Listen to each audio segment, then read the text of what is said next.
Throughout all my years, I've been archiving and banking away training and experience. And today, there was enough of a balance in that bank of training and experience that I could make a large withdrawal. That stuck with me. That is it. You got to be thinking about it. You got to be mentally prepared. You got to do your training. You got to take training seriously. You got to seek training outside of your department. You have to do these things if you want to survive these incidents, not only physically survive, but mentally survive it. Take it seriously, add to that bank of knowledge, and be prepared, because one day you're going to have to make that withdrawal.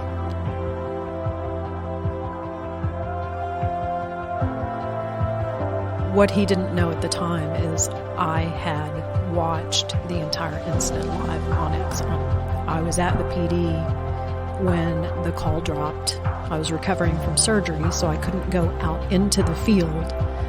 But God had a plan that day. I was exactly where I needed to be. I watched from the time they made entry. I watched you render care to the man. I watched first aid. I watched them pull you off. I saw the whole thing happen. Check in on each other. And I think that was one thing that we did. And when I came to a point where he said, Commander Grubbs did point out that therapy and counseling services are available to not just me, but to both of us. It might be time for you to make that call. And I did, and I'm very grateful that I did. You're listening to the ATO Bridging the Divide podcast, brought to you by the Assist the Officer Foundation. Since 1999, the ATO has given assistance to the first responder community. And now we want to give them a platform to hear their incredible stories. We also want to hear the stories of the many people that support us. Our community is small, but it is strong. We have differences. We don't always agree. And we all make mistakes. But together we can grow. We can heal. And we can learn from those mistakes. And together we can bridge the divide.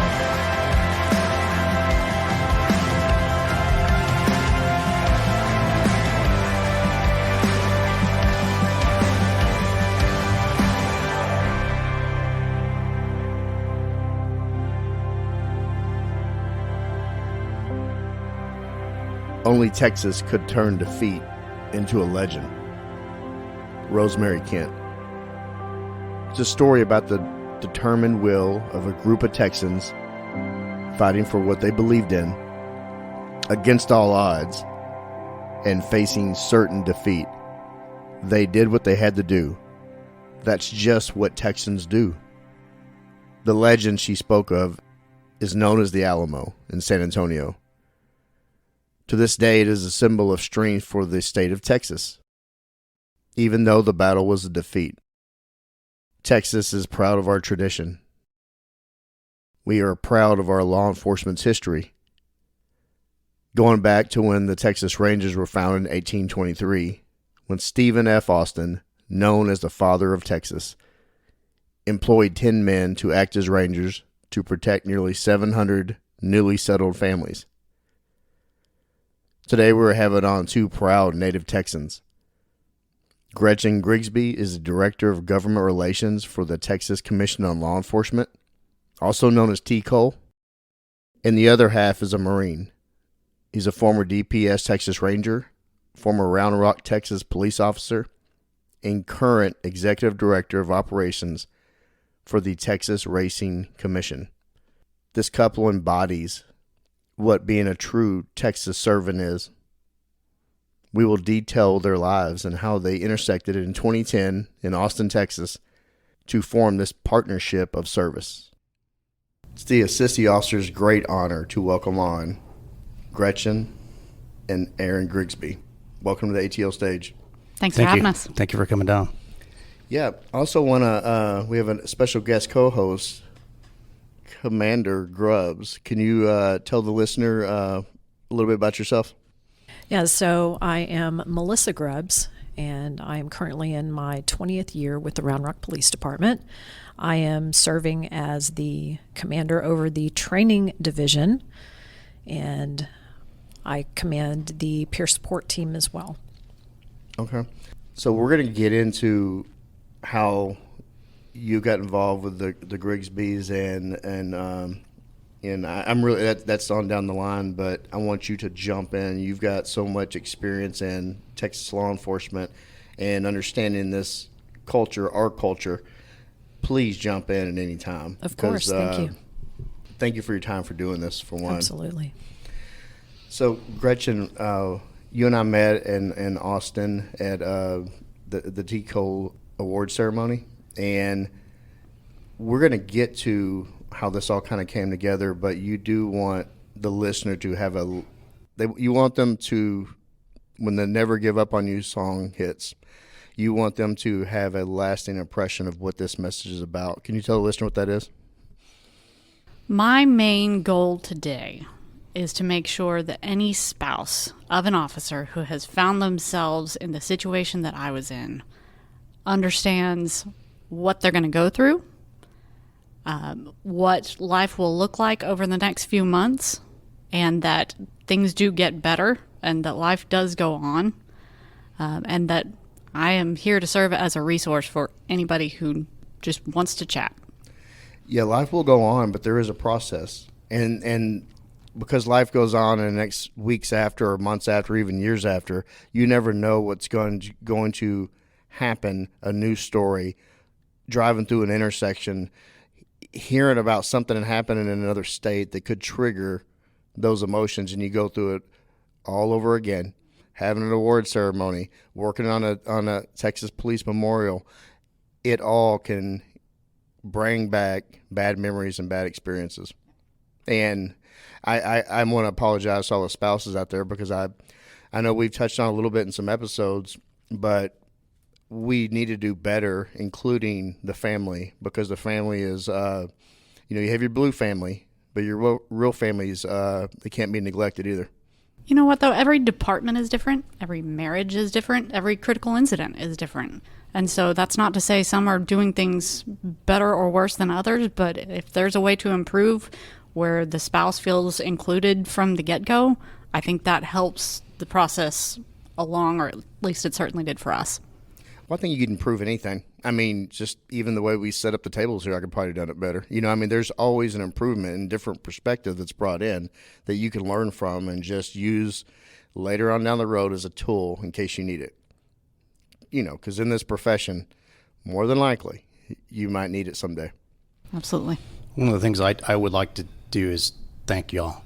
I think the program, we've listened to several of the podcasts. She introduced me after y'all met over at TCOLE, but this is over 26 years now I've been in law enforcement, so I've seen a little bit of an evolution on how we have treated our own PTSD, our own officer-involved incidents, whether they were shootings, whether they were critical fights, whether they were crashes. It has come a long way. So you guys doing these podcasts and cracking open the door, that I've got to say, traditionally within law enforcement, we keep doors shut. We have secrets. We sneak the file away, and we don't talk about other officers' instances. And then slowly over the years now, rightfully so, we're now openly talking about some of the difficulties, some of the problems, some of the impact, the ripple effect of these instances. So thank you for doing the podcast, because you are opening the door. Thank you. That that means more to me than you know. I appreciate that. All right, Grigsby family, Commander, are you ready to dive into this? Let's do it. All right, Let's go. Gretchen, I want to start with you. Where did you grow up? I grew up in Arlington, Texas, which is roughly halfway between Dallas and Fort Worth. Had happy two-parent household. My brother and me had a lot of great family time and upbringing. My dad retired from American Airlines a few years ago. My mom's a retired teacher. And so the world of law enforcement was new to all of us when I started working and getting into this field. So just for context for Arlington, Texas, it is for the listener, because we have people that listen even out of the country. So Arlington is west of Dallas, And sad to say, it is actually the true home of the Cowboys. is. The Jerry Stadium's there and occupies that big piece of real estate, along with Six Flags, along with the Texas Rangers. Absolutely. It is pretty much the entertainment hub and the sports hub. We thank God we still have the Mavericks and Stars in town, but yeah, sadly the Dallas Cowboys are up in Arlington. All of that is about less than 3 miles from my parents' house. So my dad has actually walked 2 Rangers games before. Wow. Well, it must be nice because that traffic over there is... It's terrible. Yeah, it's awful. Where'd you go to college? I went to UT. Okay. So I moved down to Austin in 2002 and never moved back. Wow. Been here ever since. What was your major? Political communication. And I'm one of those that actually uses the degree that I got. I, oddly enough, started watching The West Wing when I was in high school and thought, hey, that's pretty cool. I really like this government stuff, and I like the idea of being able to have an impact, and that was the major that I chose based on that. She still watches them on reruns constantly. You know, that's one show I never got into, but I've heard it's great. I like all the players that are involved in that. I mean, hell, they got a stacked lineup. But then if you want to go see I guess the adult version of The West Wing and seedier side of politics, go watch House of Cards. Oh, sure. And that's have you seen that? Real life, yeah, I've seen some of it. Real life is somewhere in between the two. Yeah, it always is. So when you go from Arlington, Texas, and you move out to Austin, what was that life like for you? Well, you know, I started off as a pretty typical college kid, right? And lived in the dorms my freshman year, and I was very lucky to have a potluck roommate that worked out well enough that our second year we moved into an apartment together, and we ended up being roommates all 4 years together, and we're still good friends to this day. But, you know, we did a lot of the typical college Austin things, 6th Street and that, and tried to spend some good time checking out the lakes and the restaurants and different things that Austin has to offer. When were you looking at going to other colleges, or what drew you to UT? I mean, there's a lot of history here in that college. Yeah. The main thing is I knew that I wanted to go to work in government, and UT being in Austin, the seat of the capital in Texas. And my brother also was a senior at the time that I was a freshman, and so I had the chance to check out UT and see a little bit more what the school was about. And so that actually ended up being the only school that I applied to. I'm actually surprised you're wearing maroon in here today. This is cranberry, thank you very much. Okay, sorry. It's not crimson. The listeners will see some pics later. She's going to lose her alumni status. Yeah. Aaron, you're up. Where'd you grow up? I was born on Fort Hood, Texas. Now it's no longer Fort Hood. It's Fort Cavazos. So right around the Killeen area, born in Darnell Medical Center to a Army family. So very brief time in Killeen, and my grandfather actually retired as a command sergeant major with the Army and went into Killeen Police Department. So he spent 2 careers, one in the Army and another as finished out as a detective. Actually, one of the individuals that probably shaped my youth the most was his service in the Army and then at the Killeen Police Department. As strange or maybe not so strange as it sounds, one of the shaping moments was, if for all the old-timers out there remember the Luby's Massacre. Yeah, they actually showed that during our academy class in Dallas. They showed the VHS video of that, and yes. It was I'm sure you've seen it. It's a very eerie sight when you see that, because video, that kind of trauma and that kind of carnage on video was rare, and yes. I don't think that was released for the public to see. No. And you could hear like elevator music in the background yes. as they're going from table to table, and it was really bad. It was horrible, but he was one of the key detectives on that case, and guys. 3-war veteran, World War II, Korea, Vietnam, then went to the Killeen Police Department, and I'd never seen that man break down in my entire life. Nothing. I mean, serious cuts, broken bones. Guy didn't even wince at anything. After that incident, he broke down pretty bad.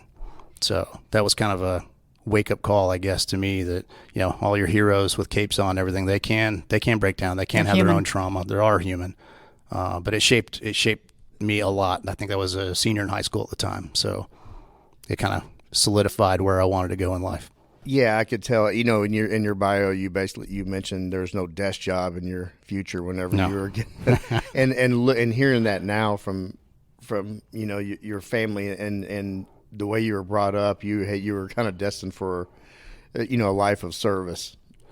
I guess you could say that. My mom and dad would probably want to throw something across the table if they were here at me. They weren't really a fan of me going into the military. That's actually kind of how I ended up in the Marine Corps, was throwing away a scholarship for a civil engineering program, and I walked. I walked past the recruiter's office because at the time I just want to get away. I wanted a challenge. I kind of knew that I needed something different, and I must have been the easiest sell going into the Marine Corps, because walked by and he's like, well, what are you doing right now? I'm like, I'm about to go be a civil engineer. And he said, well, we've got our own engineering program. It's called combat engineer. And I was like, the hook was just like in the mouth, and off I go. It was like, that was an easy reel in, especially when he said, well, we can keep you anywhere you want to go. Where do you want to go? I was like, what's the furthest away from here you can possibly send me? And looking back in time now, like, all the recruiters are looking at each other like, are you serious? Like, are you serious? Yeah, we can send you immediately overseas. Send me overseas. So I actually signed a contract to get immediately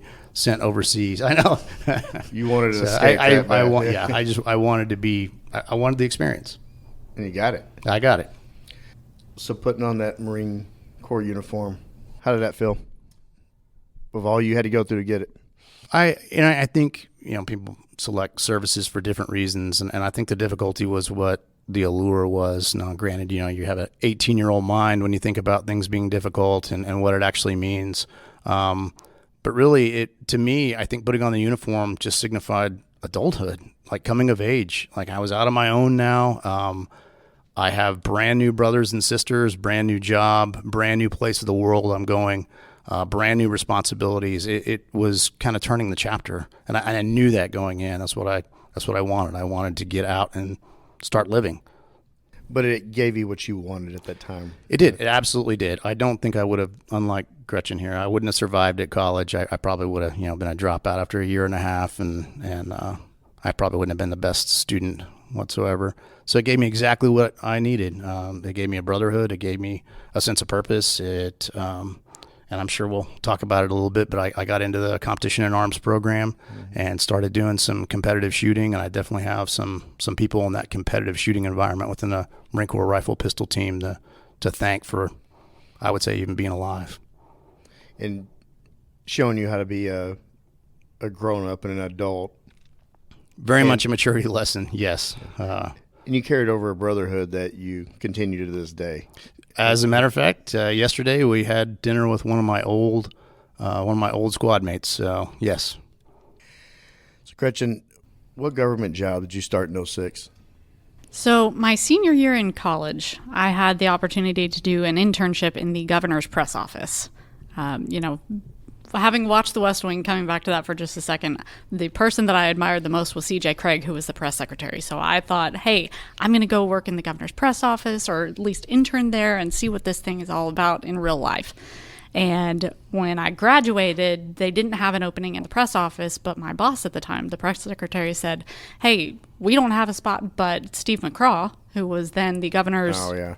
Heard of him. The governor's director of Homeland Security, he's got a spot. He needs a researcher and a writer. And I said, great, that sounds fantastic. And so I went and I interviewed with him, and he said, well, I think he used a football metaphor, like, we'd like to pick up your option. So, okay. So I went to work in the governor's office of Homeland Security as a pretty small group of about 5 of us at the time. How long had that been going, like that position been going? Was it fairly new? Homeland Security in 2006, that had to be. Right. So the first governor's Homeland Security director came on in 2004, and then he took over in 2005. So 9/11 kind of kick off. Absolutely. Yeah, started restructuring everything. Right. Yeah.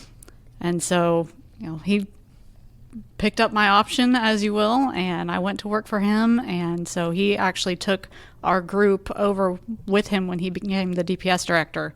And that was how I got to where I am today, through a whole series of events, fortuitous in some ways, and I like to think that hard work had some part to play in it, but I've been very fortunate. It had to. If you don't get into positions you're at and without hard work, I mean, yeah, there's a lot of luck in anything. Sure. But there's a lot of work too, in goals and resiliency too. Sure.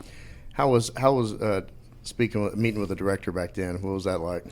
You know, it was an interesting interview just to begin with, because we're met in the office in what's called the State Insurance Building, but that's where most of the governor's staff works. Very nondescript building, and pretty casual interview on a Friday, and he was open with me about what they were working on, and I liked him and he liked me, so here I am. It's intimidating. It really wasn't at the time, I don't think, because I had been working in the governor's office some, and so I kind of knew the players and knew the posture and what an interview was supposed to look like. And you watch West Wing, so you're already prepared. Exactly. Yeah. I did all my homework. What was the most frustrating part of that job?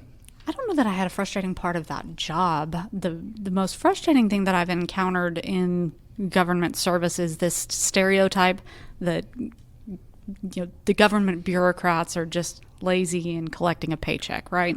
But I've had the opportunity to work with an endless amount of very bright, very hardworking, very forward-thinking individuals. And they have to be flexible to evolve too, because everything. Sure. Things could change. Things usually look different every 2 to 3 to 4 years. You bet. And so, most exciting part of that job. I got to meet so many different people, and that happened to include President George W. Bush. Part of what the governor's office of Homeland Security did was oversee the emergency management that the state responded to. And so the summer of 2008, we had a whole series of hurricanes back to back to back. And President Bush came down to the State Operations Center for a briefing on what was Hurricane Edward, I think, that ended up going to Louisiana, but it looked like it was going to go to Texas. And so I had the opportunity to meet not only the President of the United States, but what I thought was equally as cool was his press secretary.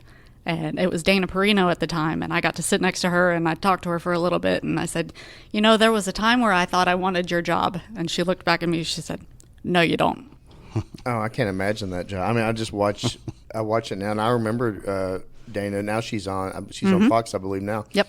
I remember watching. She did a great job. Absolutely. But watching the tight ropes that are going on over the last probably 6-7 years. Absolutely. It's I can't imagine that. They call them flax for a reason. Well, and the shelf life too. I think a lot of them, they do an impressive job in my estimation of just taking whatever they can and making the best out of whatever's thrown at them that day. And you never know what that's going to be. Yeah, and it's coming from both sides, and you just have to do the best you can to work with it. I mean, and a lot of times it is literally like polishing a turd, and the information's coming in, and they're just presenting and they're representing the office. And now that I've had more life experience and more work experience, I realize that Dana was exactly right. No, I don't want that job. No. Aaron, back to you. You get out of the military. You're taking another step in service. Can you tell us where you applied? So before I actually settled on Texas DPS, I was shooting competitively in the Marine Corps, and I remember being out. I want to say it was we called it the foul weather match. It was the East Coast. They kind of designed it to place it in a bad November time frame, so that way hopefully it rains, hopefully it snows, hopefully it's horrible conditions. And it was not only an inter-service, so there was Marine Corps, Army there. I don't remember any Air Force being there, but there were some. You should see the look on his face when he says that too. It's definitely a side eye. Oh, we love all of our brothers and sisters. There were officers there from the U.S. Secret Service, but I remember the Virginia State Police was there, and I remember some shooters from Chicago Police Department and some other sniper teams were out there. And that match was a traditional long-range match. It starts out at 600 yards and goes to 1,000, so it's only on your belly shooting. And it wasn't really that bad of weather for the foul weather match. It was a little bit windy, but it was good competitive fun. I think I did fairly well on that one, but the Chicago PD guys came over, and they literally had a filled out application, and it gave me a T-shirt on the spot, and they were like, "Come on out to Chicago. How long have you got left?" And I think I was at about the 3.5 year mark, so I was on that cusp of, am I going to stay, am I going to go? And So they had an application. I started thinking about it, and then I flashed back to thinking about grandfather and his service to Killeen Police Department, and do you do it now? Do you spend a career? What's the path? So I was a little bit confused. Well, Virginia State Police also came up to me. They saw what Chicago did, and they also had a filled out application. They come over there and we start talking. So it really got the ball thinking. Like, wait a second, I can get out. And I got to say, back then, the pay for being in the Marine Corps was not real stellar, and you start peeking over the fence a little bit about salaries and benefits and future and retirement and all the rest of that, that I could go home. I could go back to Texas. So I thought about it and started applying with Texas DPS, and fortunately got selected on that. So it was a little bit of a gut check to leave the Marine Corps. I think everybody exiting any one of the military services, you all of a sudden you just cut ties and you got your DD-214 in your hand and you're in your car and you're going home, and there's like this vacuum sound behind you that it's just uncertainty. So I packed up everything, went back to Texas, and fortunately had a little bit of a break where I worked and IBM here in Austin, worked on the line working on some circuit board cards until the academy picked me up in January of 97, went to DPS recruit school. Wow, that's when I started DPD's January 97. There you go. See, yeah. yeah. See, there's a snowstorm whenever we went. I don't know if was there one? No, there was a snowstorm that picked up like a month later. Okay. Because I had to stay the night over my buddy Randy's apartment because I couldn't make it home. I was living in Greenville, Texas at the time, going to Dallas Academy, which, yeah. So DPS, my brother, he's a DPS intelligence lieutenant, Paul Smith, shout out Paul. He started out in Hunt County, and he was literally trying to apply with DPS he applied like 4 or 5 times. And, yes. And it was, he was actually about to give up, and he applied for Dallas PD, which I selfishly wanted him to just so we could be together on PD. And he was literally, I think he had an academy start date, and then DPS called. Did you have that experience? Like, was it like a waiting game? It was a little bit of a waiting game. Yes, DPS through 95, 96, they kind of went through, I think there's a little bit of some state funding shenanigans going on, but there was a little bit of a lockout period. So I know whenever I went through, I think we had a little over 4,000 applicants for 100 position. So it was a little bit of a nail biter. I wasn't necessarily sure if I was going to get it. I started looking at Austin Police Department a little bit at the time. I think I went as far as to submit the application, but by the time they processed it, I got confirmation through DPS. I did a few of the things that were recommended by DPS. I went on some ride-alongs. I kind of went to the office, tried to learn a little bit before getting the job, so at least my face was recognized by the time the background hit. The trooper knew who I was, and I wasn't a complete foreign body showing up to absorb one of their positions. So started trying on Stetsons, getting that look down, and getting the hat size right. We do love our hats. No, they're beautiful. They're great hats. The only time that was ever worn in Dallas was the old Captain Fritz homicide unit. He had them wear the Stetsons. All the Stetsons, yeah. I think they look. That's a good look. But not everybody can pull it off. Everybody can pull it off. No, if they saw me in one of those hats, they would probably change the policy on wearing it like that. So you get out and start moving up in Austin, which is the mecca of DPS. And how was that like for you? Well, as far as starting off the career or just kind of coming back? Starting off the career and just starting off new life. Starting off the career, aside from recruit school, everybody in DPS recruit school kind of wants to end up home. Everybody wants to go back to the big meccas, Austin, Dallas, Houston. San Antonio seem to be, the big area. But when there's 100 people, you kind of got to duke it out a little bit. So I rolled the cards and I rolled the dice, played cards, whatever. There you go. Because you can't roll cards. And I selected Region 4, which was the Odessa to El Paso region, because nobody wanted to go there. Nobody was putting in their wish list cards for Region 4 because it was out in the middle of nowhere. Nobody had family. And I thought, you know what, I'm going to go out there and maybe they'll give me kind of a good selection out there. I wouldn't end up, as everybody knows with DPS, you can end up in a town of 500, where it's an hour drive to the closest Walmart. And I just wanted a decent sized town, and I wanted a chunk of the interstate because I wanted to do a little bit of criminal interdiction. So sure enough, it worked out for me. The captain at the time, Captain Baker, who later became deputy director, Victor. Yeah.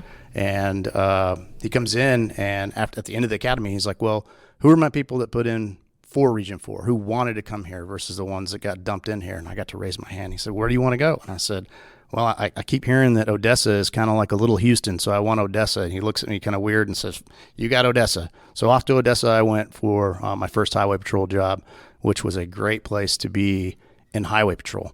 Why is that? It has you've got the city of Odessa, but then everybody that's familiar with Odessa, you've got the unincorporated West Odessa area that is just full of roughnecks. It is, it's unincorporated, so it has a little bit of the county. The county sheriff's office out there, I got to say, on a payday Friday, is overran with calls. It's fight city, it's pursuit city. It was very active. So as a highway patrolman, you got a dose of being on the interstate and I-10, working the accident, doing the normal highway patrol thing. But on Friday, Saturday night, you also got to answer calls with the sheriff's office. So you ended up going to house calls, which I'm sure we have a lot of listeners from Dallas Police Department that are probably rolling their eyes about, the role of a highway patrolman and everything, get off the toll road and all that. I get it. But there are stations out there where you are actively supporting the sheriff's office or the local PD. And I was fortunate to end up at one of those. So I got a mixture of house calls, a mixture of county calls, a mixture of the interstate, interdiction, crashes, you name it. So it was a wonderful place to start your career. It's like No Country for Old Men out there. It was. Movie, You can drop off the Cap Rock there west of Odessa, and you are in no man's land. At the time, it was no radio, no anything. You are Lone Ranger out there. Whatever you stir up, you better be able to solve it. Did you get much interdiction action that you wanted? I did. I had a close friend of mine that kind of showed me the ropes, who later went on to Border Patrol. Shout out to Carlos Ortiz. And he showed me how to do a little bit of interdiction, and I started getting a few more loads, and it was good. A lot of the loads coming out of the El Paso area, passing through, on their way to Dallas, was a large portion of them. But yes, got some good criminal interdiction in. Yeah, there's no drugs in Dallas, man. No drugs whatsoever. I made that up. So yeah, and just for theatric purposes here for the podcast, you made that up. Anybody that's listened to any other episodes knows that Dallas has no shortage of drugs. So Gretchen's there in Austin. She's living her best life. Absolutely. Neck deep in politics. Yep. And he's out in No Country for Old Men area. I want to get into when your lives intersected. Okay. And I was told there's a funny story about how this happened, so I want to hear it. And I think the listener wants to hear it. There is. It's true. So as the story goes, one of us remembers things differently from the other. So where I remember is after he had gotten reassigned back to Austin headquarters, and there was a Homeland Security conference in San Antonio. I had moved over to DPS by that time and went down to the Homeland Security conference in San Antonio, and I had heard his name before, well spoken of, and went to his border security presentation because he was working border issues, and went up to him afterwards and introduced myself, or so I thought, and said, I'm Gretchen Essel, and I work for Steve McCraw, and really enjoyed your presentation. And I kind of walked away from that interaction thinking, what just happened? Because boy, something just happened. However, the other side of the story, she did not remember meeting me whatsoever. So the real story on how we met is, so flash forward in my career, I worked narcotics for a bit of time after doing some interdiction, ended up in El Paso for about 10 years. Picked up Texas Ranger, did all the things a Ranger does, working homicide stuff. The border started kind of exploding around 2007, 2008. A lot of the cartels were absorbing each other and battling over territory. I happened to be in El Paso. So my career took an interesting turn where we formed the Border Security Operations Center. We started doing tactical missions in conjunction with the newly absorbed full-time DPS SWAT team. So anyway, I end up back at Austin, and I'm briefing up some of our tactical capabilities and what we're doing on the border as far as rural interdiction, coming in on helicopters, trying to disrupt cartel operations.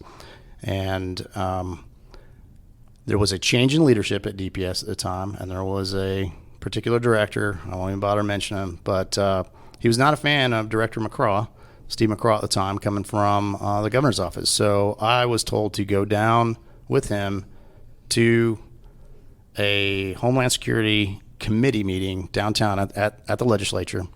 And basically what I was told behind closed doors is testify against Steve McCraw. Yeah, whoa, that's really what you want to hear, as a young captain, is to be testifying against your future boss. So anyway, long story short, we're in the committee meeting room, and if anybody's ever heard Steve McCraw talk, he knocks it out of the park every time. There's nothing like. I remember turning around to that director at the time and telling him, like, I've got nothing. That was stellar. There's nothing I'm going to be able to say to refute that. He did a good job. Like, he could just drop the mic right now. That director got a little bit aggravated at me. And anyway, we leave the committee meeting. And I think, only she knows, but I think Steve McCraw knew that I was there to kind of testify against him, but I didn't. And so he kind of comes up to me and he shakes my hand and we talk a little bit. And everybody knew the rumor that he was going to come aboard as the DPS director. And I looked behind him and there's Gretchen. So immediately I'm like, okay, I got to meet this lady. It was like you could the sparks were kind of like flying out. At least on my end, I thought the sparks were going.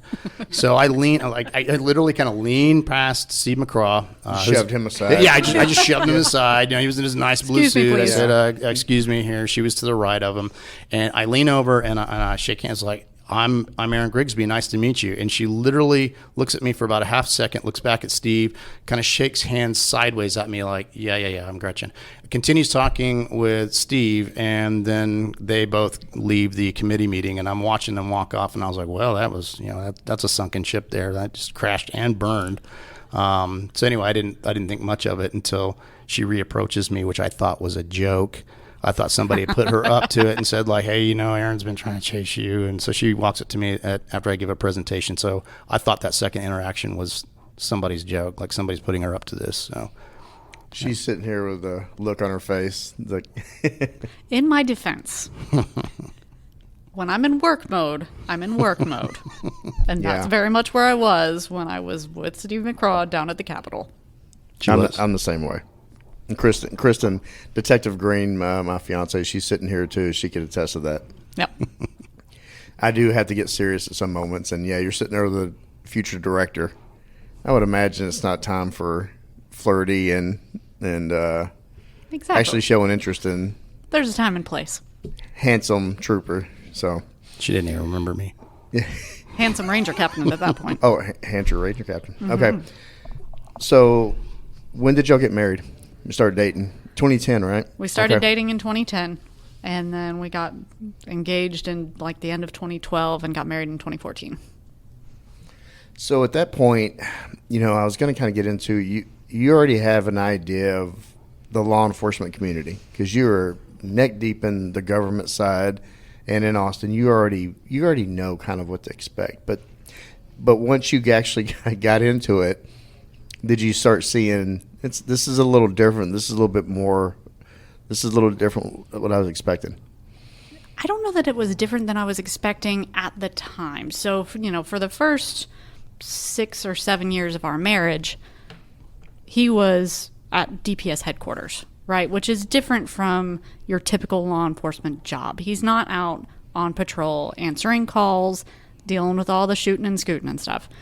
I don't know that I truly felt like an officer's wife until he left DPS, retired from there, and went to work on patrol with Round Rock PD. Okay. But Aaron, you were commanding? What were you commanding at the time? It was the Border Security Operations Center. So, yes, we were down at the border a lot. It was, a month gone at the time, come back 2 weeks, gone another month. We were doing what was the startup of the tactical missions down there. So it was a lot of embedding, working with the DPS SWAT team, and literally being out in the brush. Most of the time was in the Rio Grande Valley because that was what the hot area was at the time, but embedding in LPOPs, listening posts, observation posts, and having a couple of QRF birds over the horizon parked in a pasture somewhere ready to go respond whenever they would do the drive across loads, and everybody and get in the big pursuits and throw caltrops out the window and shoot at the police and everything. So it was again like the Wild West, and it was fun times. Yeah, it's still that way right now. My brothers had me go down there in 2 and 3 week stints, and it don't matter rank or you're down there working that border, and it's pretty bad right now. Gretchen, at what point, what were you doing in your role whenever y'all start dating and got married in 2012? So when we started dating, I was working, we had just transitioned over from the governor's office, and so I was still doing some Homeland Security work. And then a few months later, I moved into the Office of Government Relations at DPS. And that was where I really started getting more heavy into true legislative work and dealing with, different pieces of legislation that was coming up and constituent casework and things like that DPS routinely gets calls about.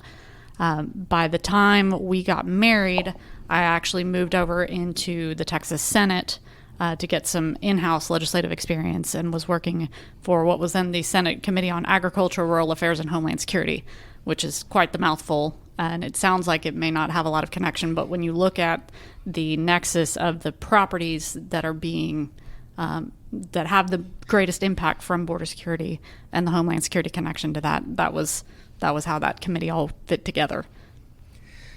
So, Aaron, you got into a shooting in 2004, correct? And Yes. that was the first time? That was my first, yes. Okay. How did that, can you try to tell a little synopsis of what happened, if you can? I can.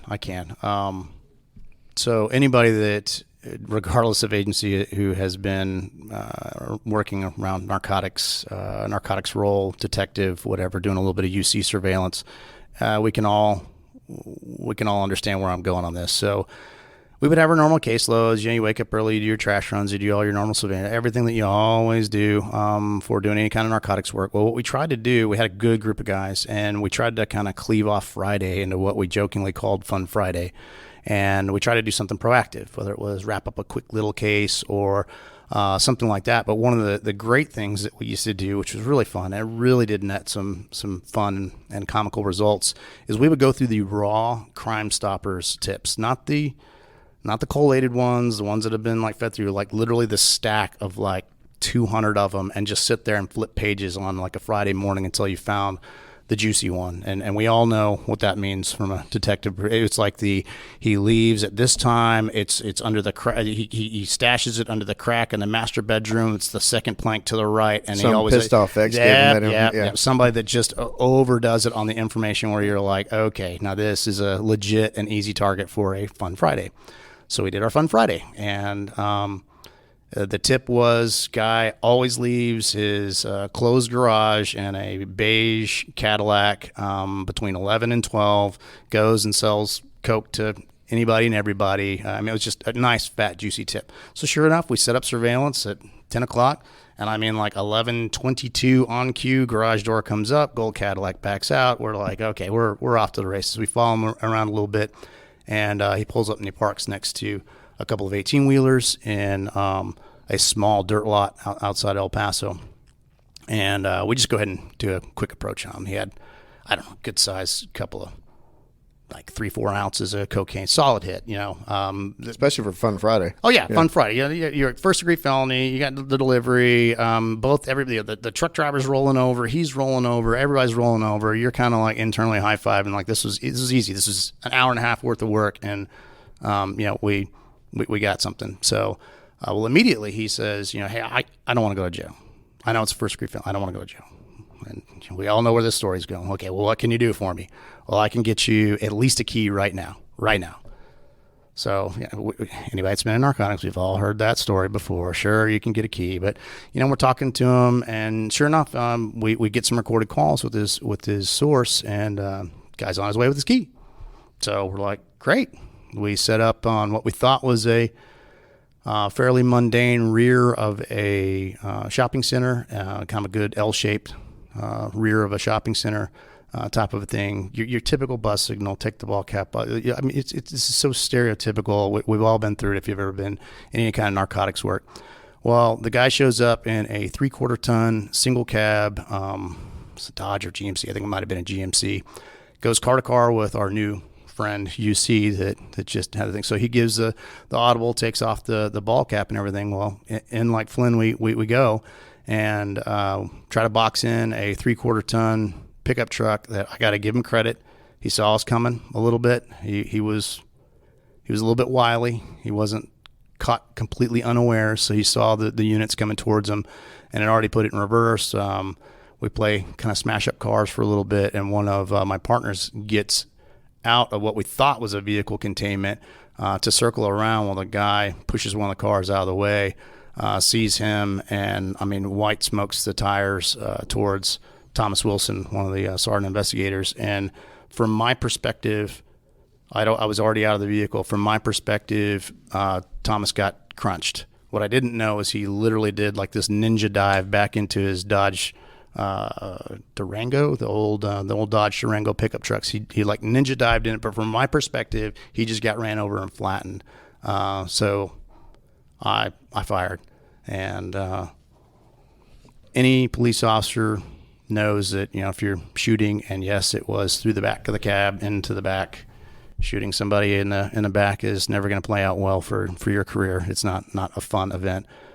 So yeah, took me to federal court, everything else. But I think kind of flashing forward, why this is important for what I think we're going to talk about with Round Rock is my partner and I were in the car together when the bus signal went down. We thought we were doing great police work. We had, don't laugh, we had duct taped an old digital camera to the A-pillar of the undercover car on the passenger side. So we're like layering the tape up right where the dash meets the A-pillar on the inside. So we're trying to create an in-car cam so we can capture the actual event go down, the exchange, the whole 9 yards. Well, with the crash up, bang up that this guy happened with his 3/4 ton that basically hit every car we had trying to do the vehicle containment, it knocked that digital camera onto the floorboard. And so we caught maybe the first 30 seconds of the event, probably did capture the gunfire. I don't know what all it captured, but it ended up on the floorboard, and it just sat there and recorded carpet. So obviously it sits there for 30, 45 minutes till supervisors get there. Sun was going down. I had a lieutenant at the time that was like, we got to get photos. Now, keep in mind, this is the days of the Nokia. There wasn't like, everybody didn't have cell phone cameras and all that kind of stuff. So the Razor. Yeah. So lieutenant looks around. What does he see in the floorboard of one of our cars? He's like, great, a digital camera. Picks it up. All he sees is gray from the carpet of an overturned camera and everything. Rewinds it a little bit, more gray. Rewinds a little bit more gray. Rewind, gray. Okay, so this must be good for me to just go ahead and completely rewind and record over. Yeah. So talk about like ethics 101. Me and my partner were the only two people on the planet that knew that we had tried to record a incident that now captured a shooting. And then as we see the lieutenant out there recording with it, we're both looking at each other like, no. Like immediately we're locking eyes and we're reading each other. We're having like this telepathy moment out there at the scene. Like he just recorded over that. He just recorded over everything, and he did. So we had to report that. My partner was going through his own shooting thing at the time, and he was also going through civil court on shooting somebody. So it was a really bad sandwich. I went through. There's still, you can look up, there's still federal court proceedings on it for me going on some sort of, quote, murdering rampage for this poor guy who was, merely dropping off some baking soda. It wasn't baking soda. But anyway, it left I'd say a bad taste, but that's really undercutting it. It wasn't what I wanted to go through in a shooting. Having all that, being questioned in court, being the officer that, quote, supposedly erased the whole shooting. It was, you can all imagine, anybody listening out there, it was not a fun event to go through. The defense attorneys just had a field day with me. How did that shooting change you? I mean, you're sitting there telling me that, and I know a lot of people that have gone through the brutal, whether it's media coverage or the roller coaster of, defense attorneys, their role is to make us look bad. And yes. And that's, and that we got to expect that. But how did that change you? That was my first shooting. So it was an absolute roller coaster. Like I said, I believed in my heart that Thomas Wilson, my partner, he and I were brothers. I thought he had gotten crushed between two vehicles. So after it was all said and done, and now Thomas is alive, I'll be honest, I felt guilty because the suspect only made it to the hospital, and you go through this whole, like, I didn't do my job good enough. Was my marksmanship not good enough? Thomas is alive, but I thought he was dead. And I remember sitting on the tailgate of Thomas's vehicle after we peeled everything apart and crying. And I apologized to Thomas for, like, I felt like everything was my fault. I thought he had died, and then now he resurrected, Jesus style. He's in front of me talking to me about it. He's okay, it's okay. But I just remember the roller coaster of absolute emotions on, I'm here, I survived, I'm in a shooting, now the evidence is destroyed, Thomas is alive. Like, it was being on a Ferris wheel that just would not stop. Matter of seconds of Yes. going, yeah. Well, how did you cope with that? I mean, that was a different kind of You really want to know that? Yeah. Okay, yeah. so I'll go ahead and stop the mic. Go ahead and tell me off air. Yeah, that's about where this is going to go, and I'm going to try to not give you the explicit tag, but I may just go ahead and go for the gusto. Yeah. So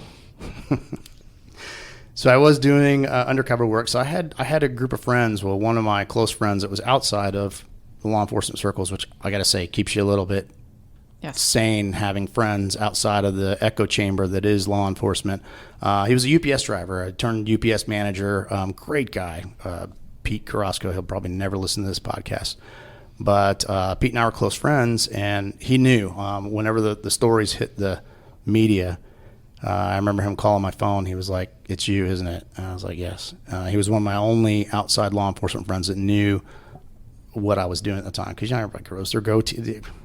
Everybody stopped growing goatees and ponytails. It just gives you a ways a cop. But anyway, I was working plain clothes. DEA just issues them at the. They just like, you get your slap it on goatee you. card, and Yeah. it's like, yeah.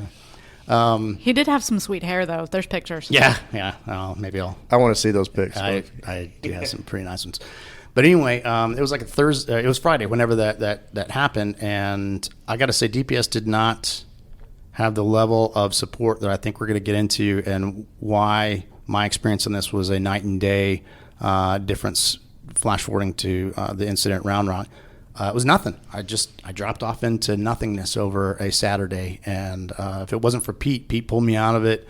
And I mean, I'm just sitting at home, head spinning. Am I going to get prosecuted? Am I gonna, like a million things are going through your head? And I was not married. I didn't have it was just me sitting at the house. So Pete grabs me and he was like, "Come on, man. I've lined up a double date for us." That's the last thing I wanted. I did not want to go on a double date. You weren't ready to people. I know I was not, but Pete was he was trying. He was like, "You got to get out. Like, quit thinking about, like, let's go. Let's get out." So I did. I went on this double date. Biggest disaster ever. So It's a good story, though. It is a good story. She knows the story, so I'm not blindsiding her with it. We still laugh about it. I think we even laughed last night about it again. So we go to this nice restaurant in El Paso, and the double date was somebody he'd been dating, and then her niece. And it started out nice. Table of four, we're talking, but instantly the date that I'm on with, she, let's just say, a little bit high maintenance for me. And as Gretchen will say, sometimes I can be a little bit quiet. And my head was still, I'm still on the Ferris wheel. I'm still on that Ferris wheel going 90 miles an hour. And she starts kind of lighting into me for being too quiet. And then all of a sudden she's like, "I'll bet you're just a boring guy, aren't you? I'll bet you've never done anything that has been even remotely exciting." And Pete, my friend, is like, I see his eyes like getting large, and everybody's kind of looking at the dynamic on the table. And my undercover persona was that I worked for TxDOT, and I had the TxDOT state agency to state agency. I got some counterfeit TxDOT cards and all the rest of that. So I just I work on doing road maintenance and everything. And she's just, "Oh, well, that's a boring job. You're just a boring person. But you've never done anything exciting." So I still remember asking her, like, "Well, what is it that you do?" "Oh, I'm an investment banker." And I'm like, "Wow, that sounds Riveting. that sounds action packed and everything." So I mean, we're now actively picking a fight with each other at the table, and she's in on it. She's like, she picks up her phone and she's like, "Well, I'm just going to call somebody who's a little more exciting than you, and I'll just continue this day." Pete, to his credit, in the middle of a very crowded restaurant on a Saturday night, he stands up so fast that the chair does like 3 flips behind him, almost like crashes into another table. And he stands up and he points at her and he says, "You are a bitch. Come on, Aaron, get in the car. We're going." And I'm just like, I'm looking back and forth at everybody. I'm like, really? We're about to. I'm like, all right, we're going. We're going. You're putting the roll back into the basket. Yep. We stood up and we left him at the table. Sorry to say, and we got in his truck, and I remember laughing for like an hour and a half with it. All we did was drive around the streets of El Paso laughing, and it was the best thing that I probably could have ever had happen to me. But it was nothing that the department did for me. It was maybe he planned friend. that. He knew she was an asshole, and she wanted to. He knew it was going to turn into that and make you laugh. Well, there you go. So that was my coping mechanism. Was a good friend. I will say, I think that it's really important to have that perspective of non-law enforcement friends outside, because as law enforcement, we do have a tendency to really amp each other up and get into this one mindset, and you lose perspective of what it's like. So I think that having a friend like that can like take you out of it and do that, even if going on that double date wasn't necessarily what you wanted at that time, is a real like something that we all kind of need to keep in our lives. Yeah, he was great. He really did pull me through that. It was absolutely critical that I had a friend like that and that experience. It wasn't necessarily what I would have envisioned for myself, but it worked, and we laughed, and I survived the weekend on it. Now some ATO listeners are going to be laughing about that. But here, many years later, it's actually funny. We're gonna get into some other topics that maybe aren't as humorous, but so whenever you get rolling, you have that experience, and it obviously it worked out. I'm guessing. I mean, it worked itself out. It worked itself out, I think, is probably the best way of saying it. Yeah. There was some angst. There was some legal proceedings. There was a year and a half worth of hell. Yeah. It was absolute hell. Well, that that was in 2004, and the years after that. I mean, can you imagine?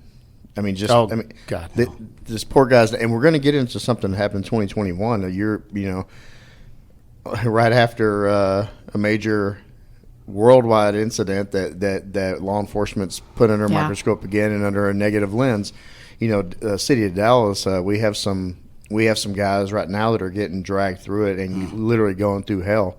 And it's just, there's, when we started in the 90s, police were actually respected and in some ways beloved. I mean, there were some things here and there, but nothing like that we see now in the attack, and how quick to assume and quick to attack that society, we have to go through that now on top of the normal dangers.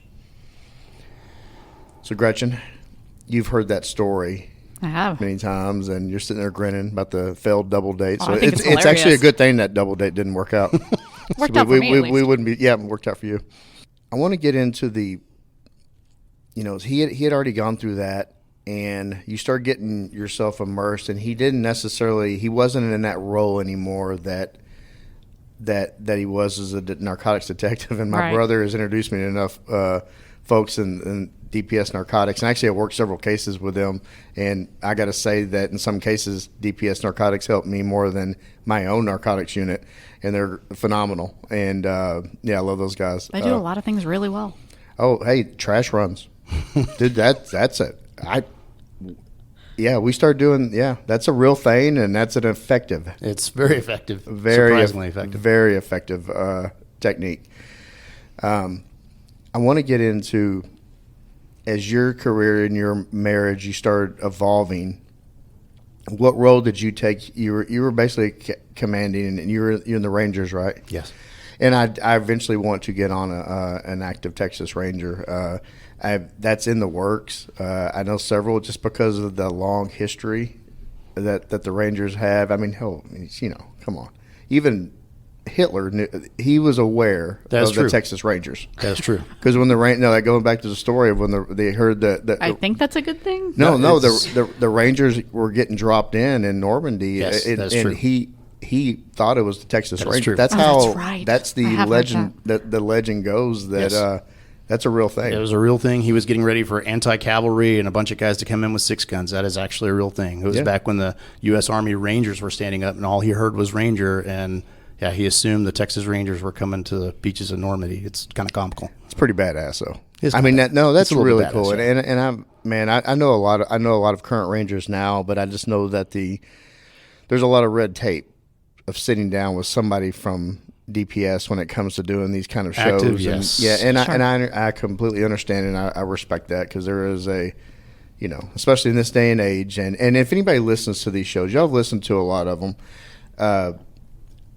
I have rules that I hold myself to of being respectful to everything, and I want everybody here, Commander Gretchen, Aaron, I want everybody here to walk away from this room feeling like they've been respected and they've got their story out the way they wanted it to be, and to be honest and truthful. And that's just, this isn't Underground Cop 2.0. We're not going to sit and crap on anybody, but that's why I've not had somebody from DPS on yet, because I'm my brother. He's lieutenant there now. It's hard to do, but I want it to happen, and I'm glad I actually get to hear some DPS stories from you, because you're not beholden to that red tape. No. So, when did you leave? I left in 2020. Okay, so you already had 8-ish years. We had been married for 6 years. Yep. Yeah. Okay, 6 years. So how long did, what roles did you take on in that 6 years? Highway patrolman, obviously. We had the stories about Odessa, the interdiction troop, which was a specialized position that they no longer have anymore. I wish they did. But that was a competitive process for doing the CLE interdiction trooper. So I did that. I went into DPS Narcotics at the time. It wasn't necessarily CID. That was back when it was a little bit more delineated. And then went into the Texas Rangers after that.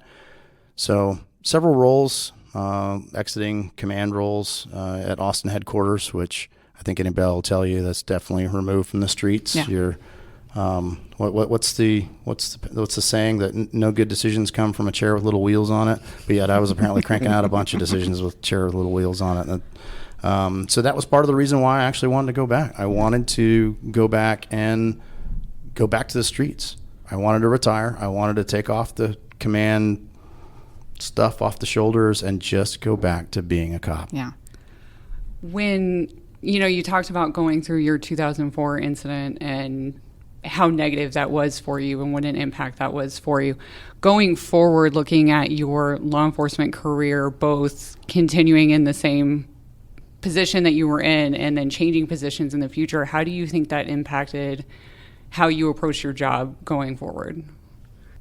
That's a deep question. So not just my career, but I think as officers, as all of us, we come out a little bit young, lacking probably a little bit of life experience. Maybe some of us come from the military and a little bit overly structured. Maybe some of us come from a college background, a little bit understructured. I don't know, doing keg stands and stuff. I think until you start gaining life experience, whether it's marriages, divorces, breakups, loss of family members, and then you start seeing some of the stuff that we all see on the road that really starts shaping and aging you, it changes you. So I think as your career progresses, you have a better grasp at how you want to deal with people, how you don't want the same mistakes made. I think even Commander Grubbs, before we even started was talking about mistakes made with her crew. We all have those mistakes that we learn from. So I think whenever you stack on some critical incidents, and it doesn't have to be shooting, it can be a bad rate, there's a number of things that I think we in law enforcement could categorize as a critical incident. It does not have to be a shooting. My wife will tell you that one of the things that after I went through the shooting in the EMDR with Dr. Glenn's office, one of the things that popped up in my mind was a fatality accident that killed an absolutely stunningly beautiful 19-year-old girl. Truck did like a half roll, ejected her perfectly out the window, and she was, as I rolled up on scene, probably 60 seconds after it happened, angelic, absolutely angelic. No. It's like you should be able to nudge her and say, "Get off the road!" Like, quit playing, get off the road. But it's things like that. We all have this trauma. So I say all that to say, you learn. You learn, and I think you start developing tools that you didn't expect to have, and that no academy can teach you, that no classroom can teach you. You have to learn, experience, make mistakes, have things happen to you that are unfortunate, and then start applying those. If you truly care to be in a leadership position, you got to apply those things. One of the things that you've talked about from that incident specifically is learning the empathy aspect of it. Empathy, yes. Learning how to be human with another person that you may be delivering the worst news of their life to. And I think you can carry that empathy into leadership roles in a different way than you would have if you were just fresh off the streets. Do you think that changes your leadership capabilities and almost helps you guide, hopefully helps you guide future like younger officers through their critical incidents, or even into making better decisions that you learn the hard way and hopefully they don't have to? Absolutely. There is a certain amount of gravitas that you get when people understand what your career is, or you work around others, and you mutually experience things and survive things, I guess you can say, for lack of a better term. Yeah, absolutely. You speak with more credibility, whether it's upward to a chain of command, whether it's downward, whether it's peer level. It doesn't necessarily matter. There is a level of authority and a level of reach back that you have into a past that you can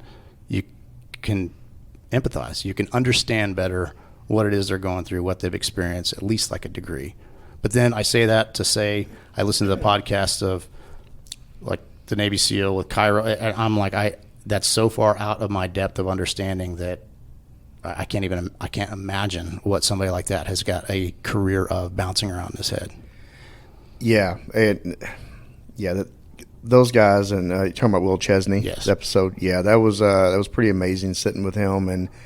But then on the flip side, though, Will has got that experience, and he's the best of the best in being in that SEAL unit and in his trade. But there's also, he may have a hard time really comprehending what we go through daily for 20 plus 30 years, and it's just, there's trauma, I think, and I'm glad you brought that up about it doesn't have to be a critical incident. It doesn't have to be a newspaper worthy incident to just pile on you. I mean, I can see like a changing of your eyes when you're talking about that 19-year-old. I mean, it's the cumulative small pinpricks that you take home. You're going home to Gretchen. When did you first? I want to get into like when the spouses and the perspective, because we really haven't dove into that in this episode, or this, not just this episode, but this podcast. Yeah. We had on Crystal Almeida and her wife and her deal, and that was I'm not sure if y'all have heard that episode yet, but it's horrific. Just started this morning. Oh man, you get those tissues ready. You start noticing a change. How are y'all communicating? I mean, can you talk about the changes you started noticing? So, where my story may be a little bit different is that by the time we got married, he had already been on for 15 years. Maybe not quite 15, but for a while. And so he was already a somewhat seasoned officer. So he had gone through, I think, a lot of those personal changes that come through your first few years of experience as an officer. But I think one thing that he had learned through his life experience is that he has to communicate with me. That it's not just him going to work and compartmentalizing and coming home and shielding me from the horrible days that he may have had, the horrible calls that he may have gone to. And again, we didn't really get into that life until he retired from DPS and went to work for Round Dog and started answering your routine patrol calls. But I am eternally grateful, and I think that's one of the reasons that we have made it through the specific incident from 2021 as well as we have, is that we communicate about it, because he would come home and he would tell me about some of the rough calls that he had been going through, and I processed those with me instead of feeling like he had to shield me from them. And I think that's what a lot of officers, maybe in their early days, do with their spouses. And I think that's so detrimental.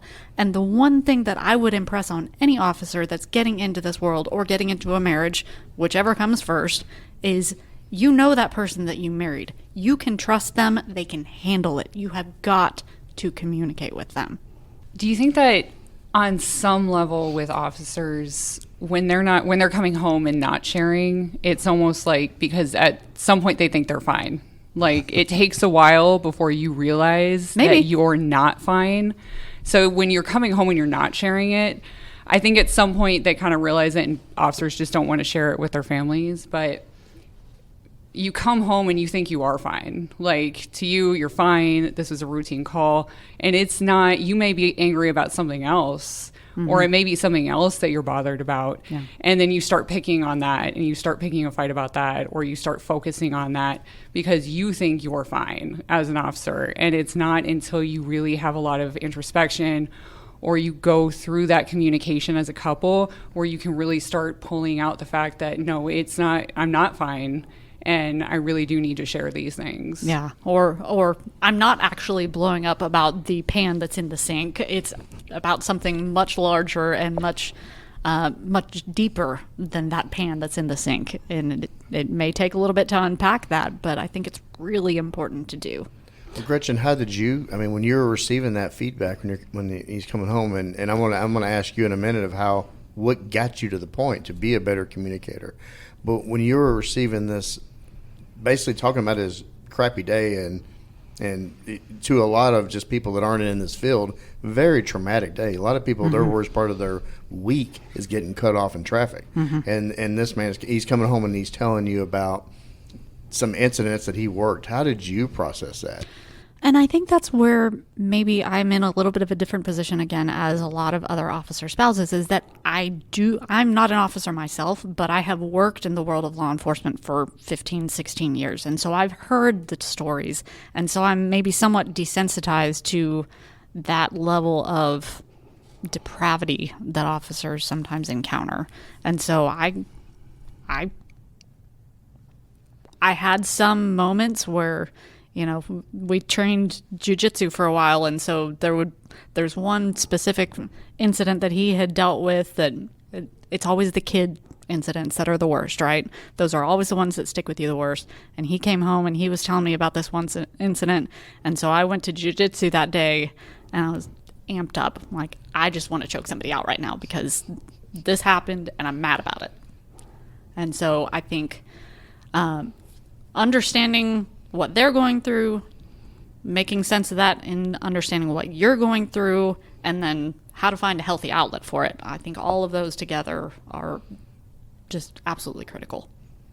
Aaron, being tough Marine, seasoned Ranger, you know, true Texan, how did you develop those skills to communicate? Because it's not, I'm still working on it myself. A lot of mistakes. A lot of misplaced anger, a lot of mistakes. I think that, you know, I know your podcasts are about the critical incident, not to rehash what we just got done talking about. It doesn't have to be a singular incident. I think that this is a tough job. You have a career of cumulative things that race through your brain. There's a saying, I think, in the training environment, Commander Grubbs isn't over the training section, but there's a saying within training that, like the military, when you're in the military, you train, waiting to fight. Well, unfortunately, these days with officers, especially with the shortages we all have, what do officers do? We fight, waiting for the days off where we can train. And it stacks up. It really stacks up on all of us. So as we talk about critical incidents, I guess I'd just like to remind the viewers that this is all, it's going to stack up on you. You don't have to go through the monstrous mother of all shootings or whatever. It's all going to stack up. Just the other week, I reached out to some of my old crew over at Round Rock because they experienced a pretty bad fatality accident. It wasn't she's not fatal yet, but a very bad accident involving a young girl, very serious injuries, and a few of the officers were pretty shaken up, and my phone rings. So get to talk to a couple of them that were pretty shaken up. And so, yeah, it is all cumulative. So as far as being tough, no, it's not. It's not about being. We're all going to have to shoulder that burden. If you have a career in law enforcement these days, you're going to shoulder the burden. And if I could, I describe it as death by paper cuts, because it's that thin slicing. Every shift, there is something else that takes a piece of you away. And it happens daily, weekly, monthly. And for folks like us who've been in this for 24, 27, 30 years, it takes its toll. It takes pieces of you each and every time you have one of those critical incidents. Yes. And you have to replace that with something else, which is your coping skills and your empathy and how you deal with that constant stress. Yeah, you have to, and I'm glad you touched on the coping skills, and hopefully they're actually healthy coping skills, because we have a lot in this profession that, wait till you get to episode 54 with Gordon Fulton. I mean, what the trauma can bring you, and it could be a 7/7 type incident, or a June 7th, 2021 type incident. You never know what's going to happen, or it could be just the 19-year-old fatality accident that hangs with you forever. You'll always remember that, and it's just a matter of how you cope and how you communicate with your support staff, your support group of it is staff, your family and friends or staff in some ways. In some ways. So how you communicate with them to get you through that, because you can't do it all alone. Right. And that's another thing. You cannot do it all alone. As you've said a million times on this podcast before, you have got to reach out. If it's not a spouse, if it's a friend, if you're not married, whatever the situation is, talk to somebody. So we've been teasing a critical incident after you left DPS. We've been dancing around it for here an hour, and I want to get into that. Aaron, I want you to go back to June of 2021 and paint a picture for the listener of that entire incident, and we're just going to let it unfold from there. Okay. So call originally came across as I was in Round Rock, Texas, day shift. It was about 10 a.m. Call comes across, man with a gun. You get the initial wave of calls. I think anybody that's been in any kind of patrol capacity, you kind of hold your breath a little bit. Sometimes it's not really a gun. Sometimes it's a toy. A million things happen when something is originally a man with a gun. But everybody kind of checks onto that call and kind of starts scooting that direction type of a thing. It was a little bit outside of the district that I was assigned to, so I hop on the interstate and I start heading south to where the location was at. Well, the call notes start escalating. Radio traffic starts escalating. Man with a handgun, threatening people, threatening their lives, threatening children. Had a couple people, some of the management staff that were cowering underneath the tables. Fortunately, they left a open mic on a cell phone, so dispatch was getting excellent information based off of a open line. So they were adding really good quality call notes. So as I was going down the interstate, you're picking it up, you go to code 3, and it was ironic, really, the other officers. So you end up in that caravan of other officers, and everybody kind of miraculously starts being in the same place at the same time. And there was a string of the guys that were getting stuck on the interstate. I don't know, maybe chalk it up to a little bit of DPS. I probably didn't do the safest driving. I look at the commander here like, okay, don't look at that. But so the normal thing is stay to the left, try to push them to the right type of thing. Well, it was just causing a little bit of chaos, and there was a wide open spot on the right. So I just went over the right and I started hammer down in the shoulder, and I ended up passing like everybody else that was responding to this thing. So somehow I get kind of the front. So the call was at a hotel, and the hotel was right next to a bank. So as I kind of end up passing by everybody, I show up on scene, and visually it's chaos. The scene's chaos. I see people exiting out of the back of the hotel. I see some of the Round Rock officers that are already there trying to do a little bit of crowd mitigation at the bank and the drive-through that was immediately next to the property where this was all going down. So I kind of just think in my head, I'm like, I'm going to wedge myself where I don't see the other guys. Like, we're going to start to form the perimeter. So I kind of put my vehicle in a spot where I didn't see a lot of the other marked units showing up.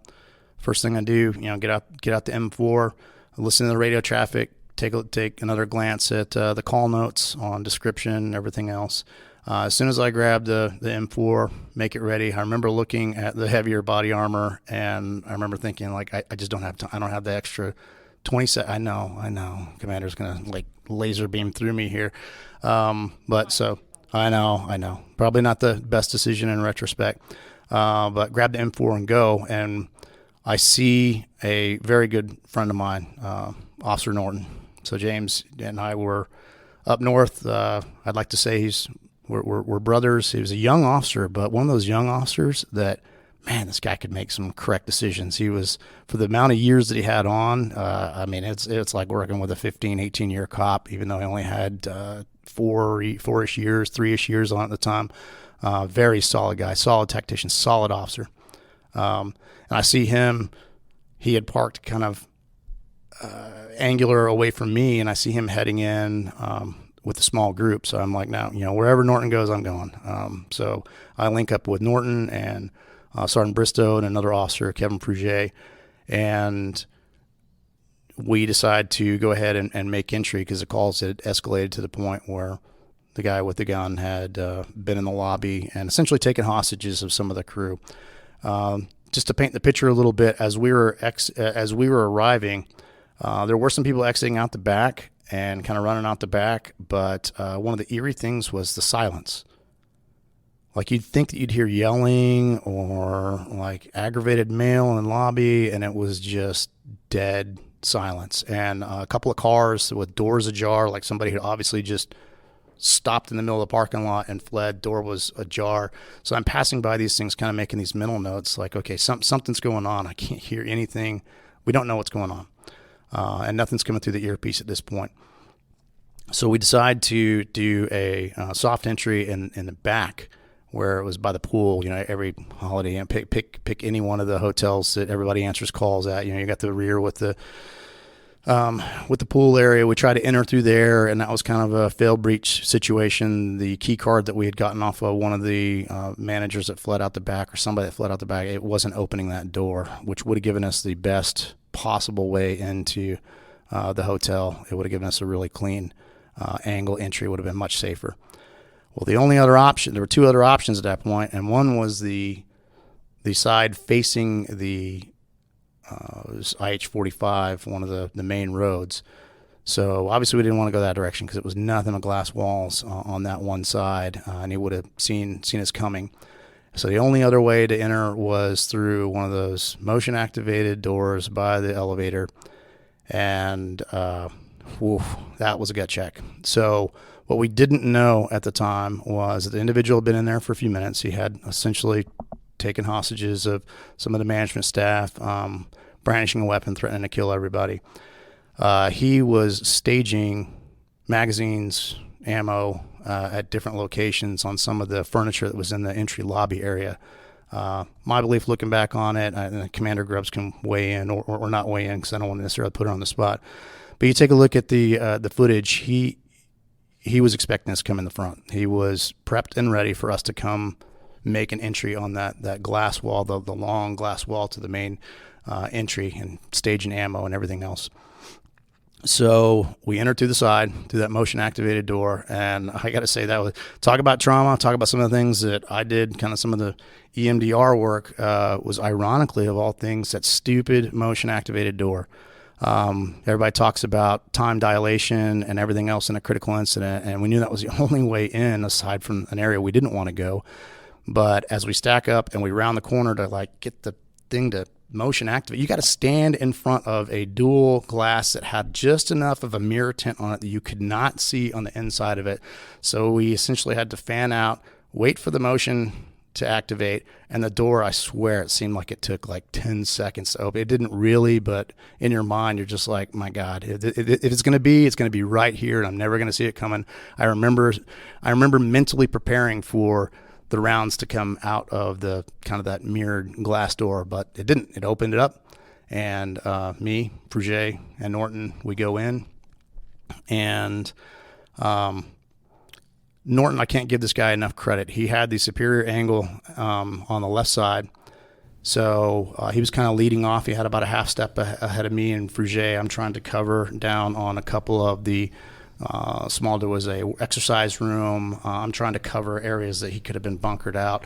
We're just trying to locate this guy. So as soon as I'm scanning and taking a look at the exercise room, which was mostly windowed rooms, I hear Norton instantly starting to call out. So I fan back around, swing in between Norton and Fruget, and I have to give a monstrous amount of credit to the clarity of commands that Norton had. Norton had superior angle, was calling out commands very clear, very forcefully. I think he actually spooked the guy. If you watch the body cam, I think though he was ready for a fight, I think the angle, the approach, the immediacy, and the call out commands, it made him stumble just for enough of a time to continue with calls, and for him to, I think, process the scene that now he has 3 officers there, with a partial angle around the corner of the entry area of the lobby. But one of the things that I remember, and I don't think Norton gets enough credit in this, is anybody that's been in a critical incident, I think it boils down to pie slices. Things that you have to process very quickly, very rapidly. But he was doing the commands where I didn't have to give verbal commands. He had an angle to where it was easier for me to go through the combat breathing. I remember telling myself, do the combat breathing, breathe, process, take a look at everything 360 degrees on what he's doing. And I remember that he started talking, but he starts looking at Norton and thumbing the hammer on the pistol that he had raised. It was raised for your listening audience. How to describe this? I guess movie-esque style, with the pistol kind of close to his face. What cops always joke about, like that's not how you do entries with the pistol up by your face. That's how he spun around the corner, was with the pistol kind of by the face. When Norton gave him the commands and really started kind of, I think, putting him back a little bit on his heels about, I think, what the guy's ultimate master plan was. But once he started thumbing the hammer back on the pistol, I just remember instantaneously thinking, like, time just completely slows to a crawl. And I remember thinking, like, I've gone through my breathing. That is now a line in the sand. Like, I'm not going to let you. I remember thinking, like, Norton was the one that was in the most harm's way. The guy was right-handed. It was in his right side. The way we had pied around the corner, Norton was on that right side, closest to the pistol. And once I started seeing him thumb that hammer, I interpreted that as, I'm going to get one extra little, I think it's going to give me that extra quarter second or whatever. And so I fired. A little bit of, I guess you could say, confirmation. As soon as he goes down, he immediately drops 2 solid rounds. One of them was spine.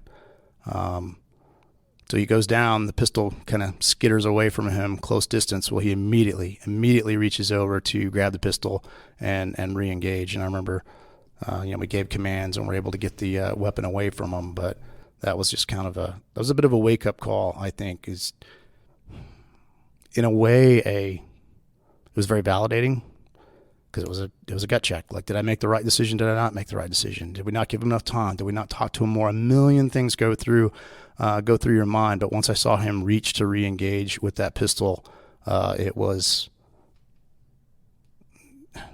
made sense, for lack of a better term. So one of the things I think will loop in Commander Grubbs and some of the pros and cons about everything. But I remember as soon as it happened, as soon as he dropped, as soon as we get the gun away, I remember turning around to Norton. Norton did have his kit on. I apologize, Commander Grubbs, I didn't have my kit on, but he had the med kit on. So I remember telling Fruget, here's my rifle. We're dumping my rifle. We got to go immediately to medical action. So it was, you compound that trauma, I guess you could say. It's you went through a gut check on the door, commands, everything. You engage in shooting, and now you have to immediately switch roles to trying to save somebody. Fortunately, I got to give a lot of credit to Fruget on this, because Fruget had the presence of mind that I think I had lost at that point, where I was solely focused now on what I just done, what all I'd processed. Fruget continued on clearing the rest of the lobby area. So kudos to him for the cool-headedness to always look for that second, always look for another aggressor. He did a really good job on that. So we start working on him, and I remember my hands trembling so bad that as I went to get the chest seal, I think I dropped the original. I think the first kit that I pulled out, I think I dropped it because my hands were now starting to tremble a little bit. Again, combat breathing, calm down, Aaron. Stop acting like an idiot. Trying to reapply chest seals and talk to the guy a little bit. And I still remember, time dilation still kicking in a little bit. But I remember one of the first people through the door as soon as Norton called out, and you could hear it over the earpiece, shots fired. He gave a little bit of specifics on what had been hit, who had been hit. Everybody's okay. But the SWAT commander, Sergeant Brian Quick, I don't know where this dude came from, because he's a motors unit. And I don't even remember seeing him on the list of calls. I'm sure he was monitoring and was on his way. But where does a motors unit come flying through the door with the full, large med kit? Where did you put that on the bike?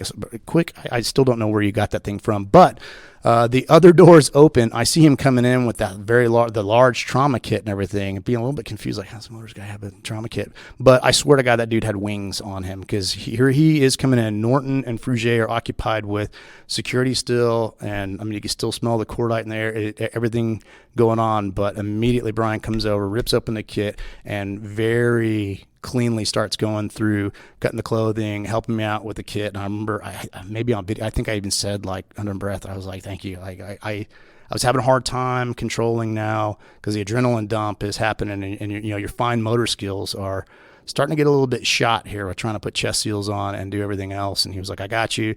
We walked through that and started getting the chest seals on. But then once a few of the other officers started sprinkling in, that's when Sergeant Watson, wisely so, scooped me up by the scruff of the neck and was like, out, let's get out. You're done. You're done working on him. You're done all this. Takes me outside, which was wise, because it was an immediate emotional shedding as soon as I got outside, because I was like, my first thought was, here we go again. Here comes lawsuits. Here comes all the rest of that. Here we go again.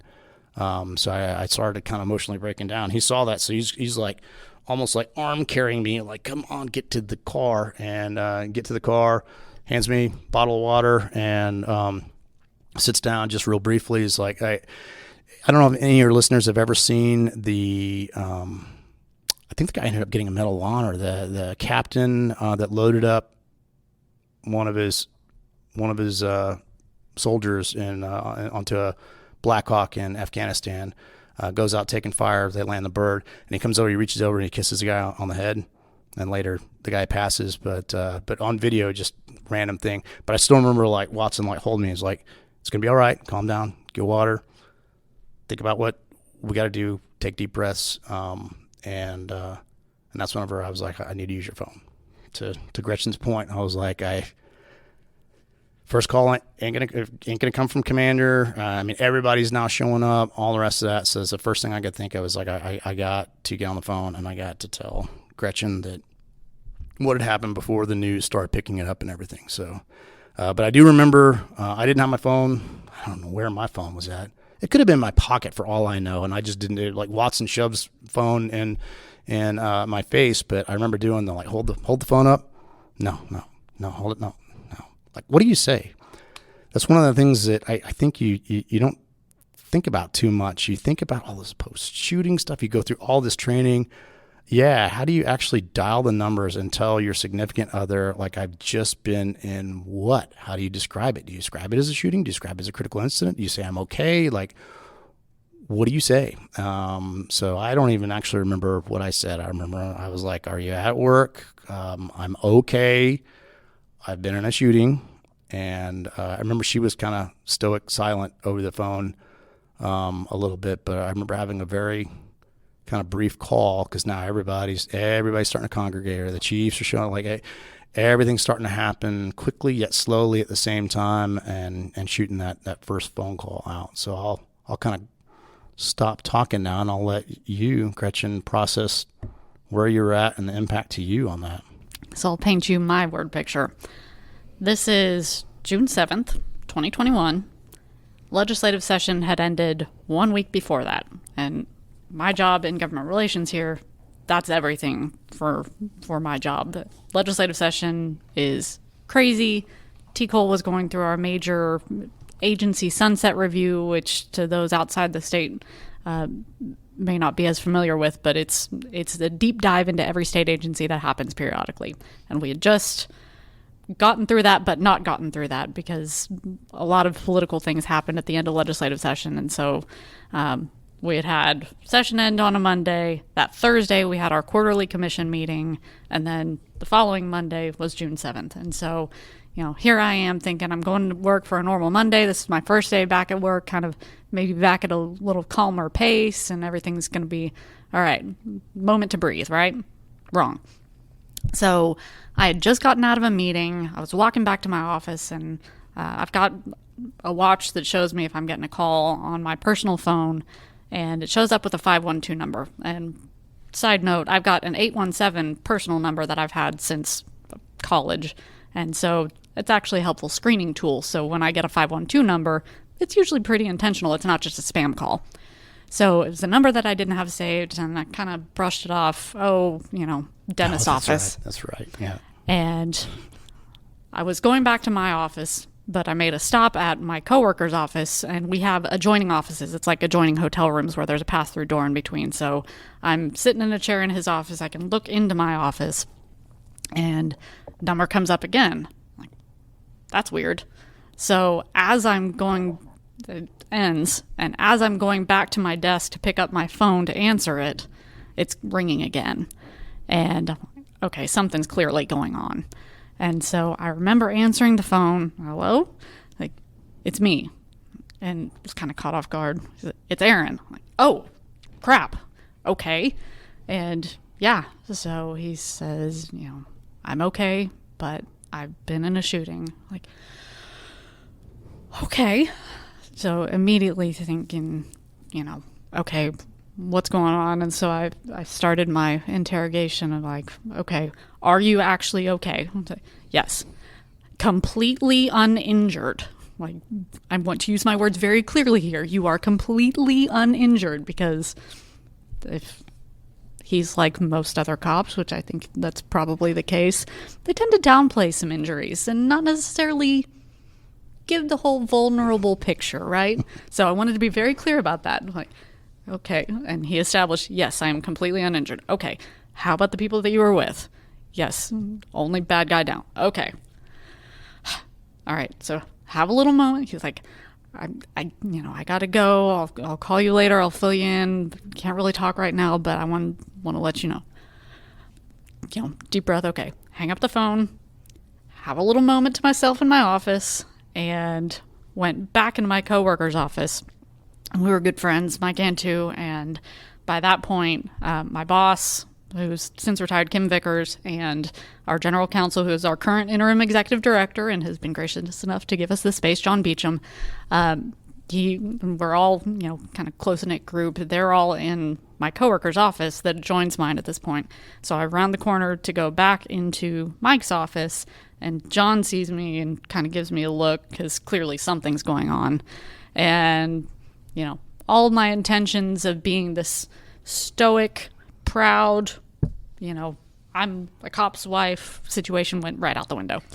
So I break down, and I managed to get out just enough that Aaron had been in a shooting and he's okay, at least physically right now. I don't know what else is going to happen.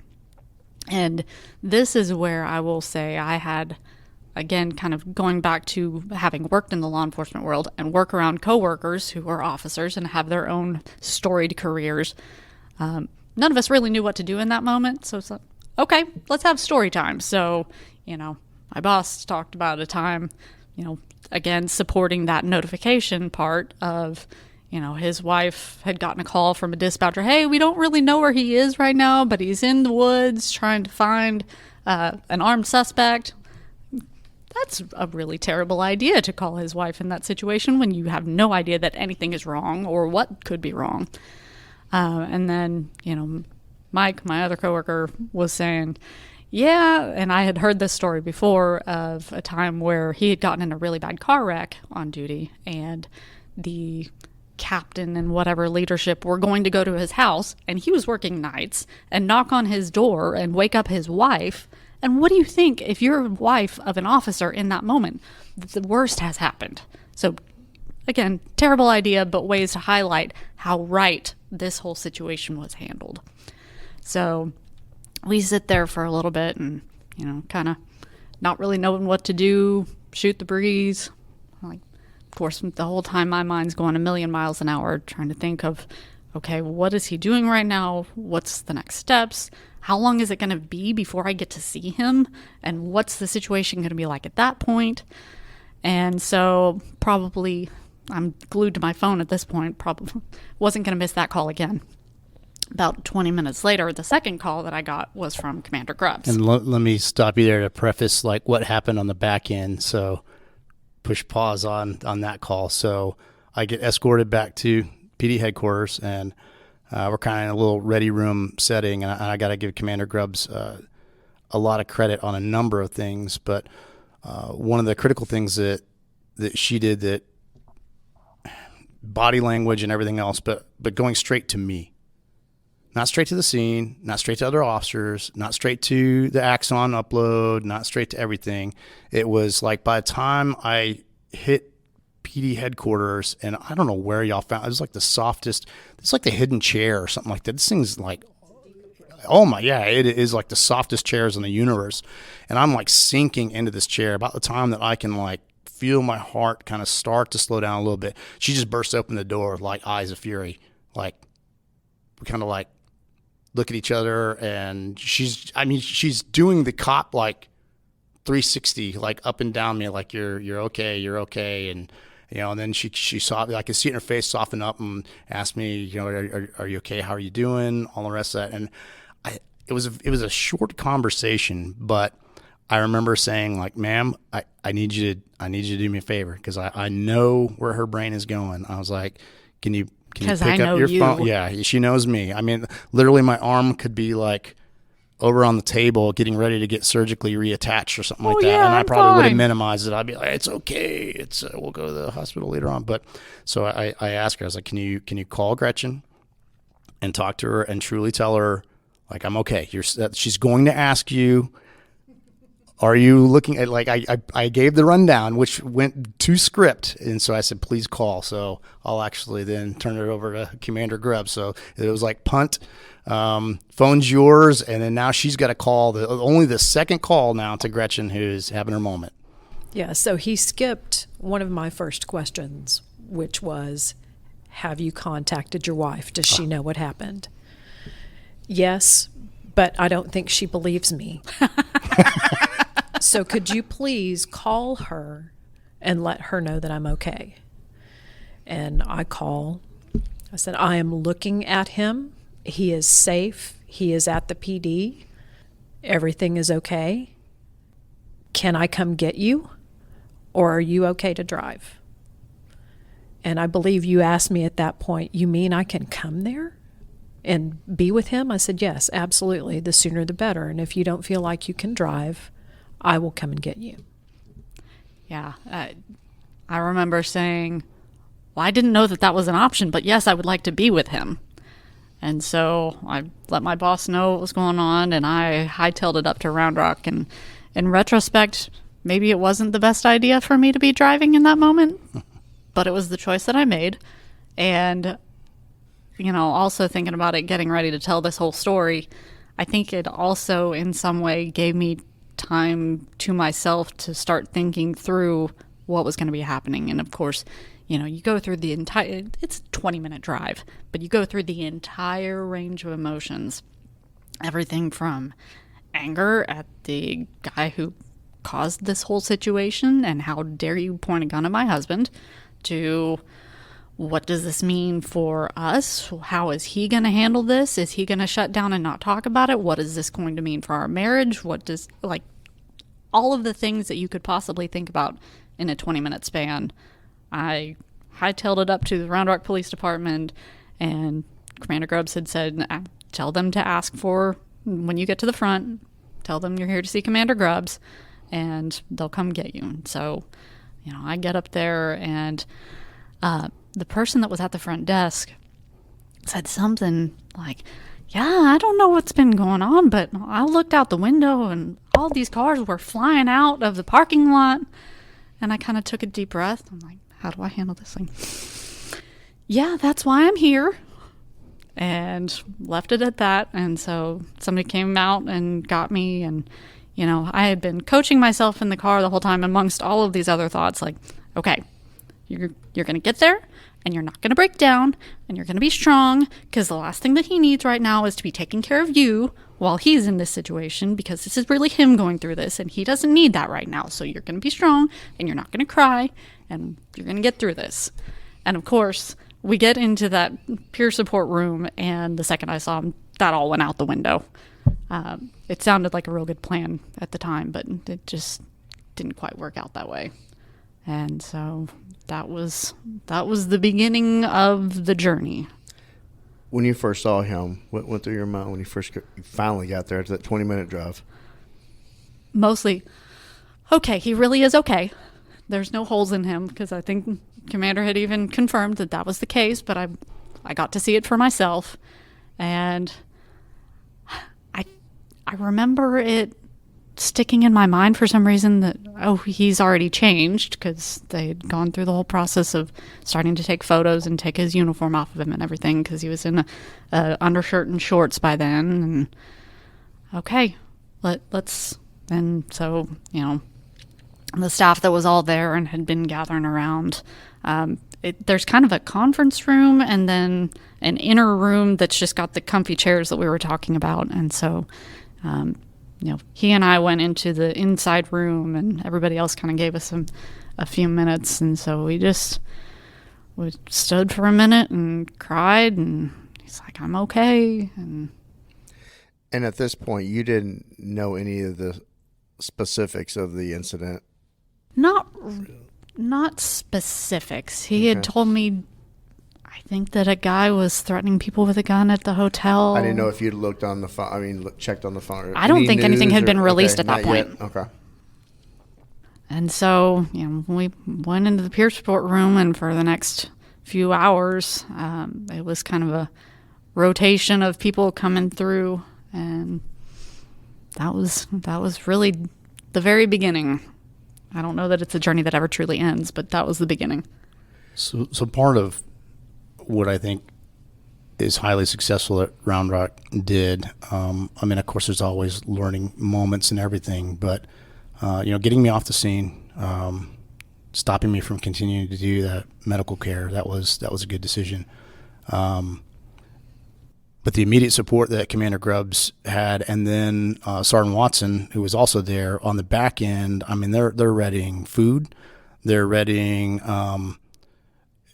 accurately so, they pinpointed somebody that I probably want to talk to, which is Noah Monsivice, one of the officers that have been in a couple of his own officer-involved shootings that I think y'all probably like telepathy read mind or whatever, getting him fired up. So we got peer support on the way. We've got TMPA, Robert McCabe, attorney, coming to support me for the legal aspects of it. There were some moments, even this wasn't my first officer-involved shooting. This wasn't the first officer-involved shooting that I worked. And still, like that, you're never fully prepared for kind of the cascading waves of things. And one of them I distinctly remember, and I remember talking with Commander Grubbs and kind of a little AAR afterwards, is you get back, and I understand that crime scenes got to do their job, but one of the first things you do is, okay, doff belt, off everything, radio, the earpiece comes out now that, fortunately, I think even you told me, like, turn the radio off, like, no more radio, no more earpiece. But now you're like, you're taking stuff off. So keep in mind, and I think you and I talked kind of during a break, the old 90s mentality of like, oh, well, all you really got to do is just switch guns. Well, if there's in a shooting, then just give them your weapon, and then what else? What else do you do? But then it was the taking off the uniform. It was taking off the gun belt, taking off everything you have, being photographed head to toe. Your brain immediately starts thinking, did I do right? Did I do this right? Did I make a mistake? Could I have done better? Could I have done a number of things? And it starts to really solidify that on that process. So listening to both of you, the common theme that you kind of hear between you're in the car and then what you're going through is the questions. Oh, yeah. It's like the unanswered questions, and it's almost like the sooner that you get these questions answered, the sooner you start being better. So you're sitting there, what's this going to do to us? How is he? Is he okay? You're wondering, did you do the right thing? Did you make the right decision? What's going to happen from here? Here we go again. And it's like you have all of these unanswered questions, and it's almost like that is a huge portion of the trauma and the difficulty going through this situation is these questions that you need answers to. For sure. And I think that there's, what would you call it, administrative bravery. I will give a nod to Chief Richards and Commander Grubbs because of that previous shooting of mine, I started to become a little bit hyper-fixated on, did the Axon camera pick it up? I knew it was a long gun, and I knew it was center, so I was like, with my luck, either A, it was somehow off, B, there's like a big old sling in front of the camera to where nothing got picked up. And so I really start obsessing almost a little bit over, I just want it to be clear. I just wanted them to know and understand what I did. And I remember you must have shot like a magical text message or something like that. Because I think I even started getting emotional with you in the room, and we talked about that previous shooting. And as we were talking, I don't know, you must have miracled Chief Richards into the room. I don't know, but I'll let you take it from there. Yeah, so what he didn't know at the time is I had watched the entire incident live on Axon. I was at the PD when the call dropped.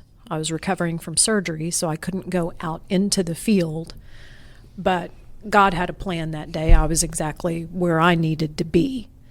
But I watched from the time they made entry. I watched you render care to the man. I watched first aid. I watched them pull you off. I saw the whole thing happen. So I already knew the anxiety that you were feeling. I felt like we could put some of that aside immediately and give you a little bit of relief at that point. Well, props to you, Commander, for doing that, because this is coming off a year of 2020 of the George Floyd incident, and nationwide and worldwide, just everything anger, being questioned. Yes, everything being questioned, anger against police, and just take the human response that you're going through of having to go through that, but then you're worried about everything that.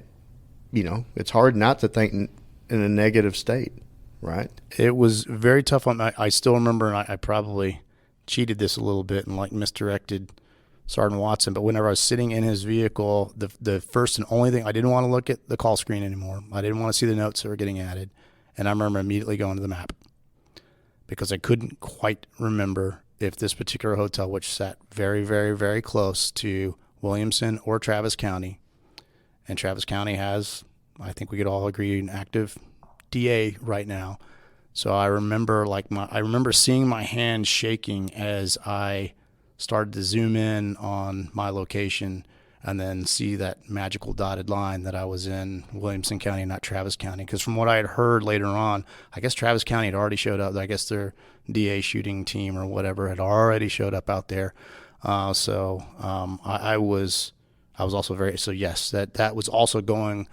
in the back of my head. And once I snuck that peek at the line, I was like, that's it. No more call notes, no more anything. No, I shut it down, do your breathing, drink your water, think about the next steps. So yeah, it definitely, the activism, everything going on right around then was at the forefront a little bit, but then also died down a little bit once the TMPA attorney, great guy, Robert McCabe's a good guy. Definitely somebody you want in your corner going through that incident, but then also having Commander Grubbs coming in and shooting straight. I feel very fortunate that I didn't sit in any of those rooms and feel like I was under scrutiny.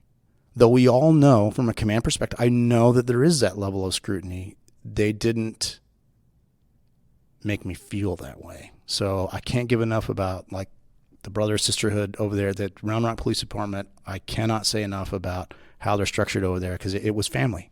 I was going through the process with family. Commander, so 2018 was before this incident. That was your last officer-involved shooting that your agency had worked. Did y'all learn something from that y'all carried over to this incident to make it better, to make the template firmer? Absolutely. So I was a patrol lieutenant at that time, and that was my shift. So he mentioned Noah. He was one of my troops and one of my sergeants. Those were the two officers that were involved in that incident at that time. So for those of you listening, I have this worn out, beat up notebook that, starting on the 5th of January 2018, as I walked through that officer-involved shooting with those two officers, I began to take notes about everything that I did. When I got to the scene, the officers were still on scene. They had been pulled off and were in a car, but they did very much the same thing that you did. Following the shooting, they immediately began to render first aid to this man. So we had to pull them off, pull them back, assign them a battle buddy, and get them off the scene. So as I walk through this that day and the subsequent meetings and debriefs, I began to take notes. So anytime there was a critical incident, unfortunately, we had a couple more officer-involved shootings, go to my office, get the green book. Now we've actually formalized this into an SOP so that everybody has their own copy of what was in this book. But yes, I absolutely learned a lot from that first one. I wish I could say that was the last one. I believe I've had 4 now between the time that I was a lieutenant and a commander in patrol. Yeah. But every time we learned how to do something better. I like what you basically tried to disconnect them from the scene, because how Dallas PD does it, I mean, you have a companion officer, and you're separated and you're put into a squad car, usually at the scene, just on the outskirts of the scene on the perimeter, waiting for the lawyers to show up and wait for command, having the radio on. I think that's something that maybe we should look at as far as taking that piece out of it and changing it. I think, turning the radio off, getting away from the screen, as much as curiosity you want to. We're all human. I want to. I want to pour over the information, but I think that was maybe going back to your original question, like things that you learned over previous instances, that it's almost that no good can come of that. Like, focus on what you have to do, focus on family, focus on allowing those coming in to help guide you through the process, type of a thing, that you're no longer captain of the ship, that the ship has left the port, and you need to go sit on the couch, the nice comfy couch, and let the captain drive for a little bit, which that's why I can't thank Commander Grubbs enough, because she was driving the boat. They got us some pizza, and there were several moments when you could just kind of breathe, just take it easy. But the fact that they would answer questions, I think, was very important. I've seen some officer-involved shootings go down to where, you know, we're not going to discuss that. We're not going to let you watch the video. We're not answering any questions. We're not like you need to. Everything was very clinical, but I think pretty much any question I threw out, it was a thoughtful answer that came right back at me from command. So that's very powerful for an officer who just went through something, to have somebody in a command structure that processes what your needs are, what you're asking, and giving you answers. Yes, they're still on scene. I can still remember, like, did he die? Yes. There were several things that you want to know the answers to, but having, I guess maybe half battle buddy, but half like having that command structure there to answer the tough questions, it meant a lot. It meant a lot. So we actually learned, and again, having me be there through this process from the beginning made it so much easier for us to process it together. But we actually learned that the suspect had died from the attorney. Yeah. I don't know if you remember that, but you know, you said something, he had come in, and we had this discussion at first of, well, for me, do I need to leave the room while y'all talk? And he said, the way I see it, he and I have attorney-client privilege, and you have spousal privilege, so that's really up to him. And so I stayed in the room and got to hear his first recount, and he got to the point where he talked about the suspect, and Robert had said, Aaron said something like, I don't know what his status is. And he said, he is deceased. And so we had this moment of understanding of what had happened, and then continued on with, you know, recounting the rest of the story. I can't stress enough to any other PD commands that may be listening, best practices, the fact that all this, almost in totality, with the exception of I just got dressed down, photographs taken, all the rest of that, but she was along for the ride on all this.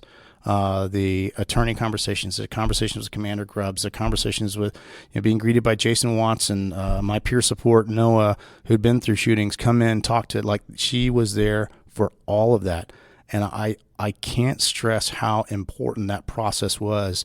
And I hate to flash forward too much, but when we got home at the end of the night, it had all been discussed. We'd lived it. We'd talked about it. We'd cried over it. It was time to now eat a little bit of meal, and we slept. The trauma was shared. The trauma was co-experienced. So I didn't have to come home through all that and have to rip off the Band-Aid again and spend the next 3 hours talking, rehashing, having a Q&A situation go on. It was, I can't stress enough, like, how good it was to go home, and we had, all of us in this room, we had experienced it all from start to finish. I did not know that I didn't know you had it on purple. Obviously, I wasn't looking down at my body cam to see that everybody was watching. I think I heard that later, but I didn't know you were one of them. So yeah, we shared the trauma, and I think that is key.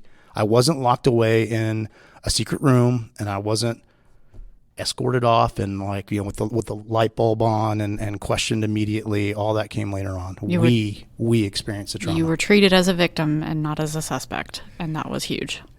That's important because you actually got some straight answers.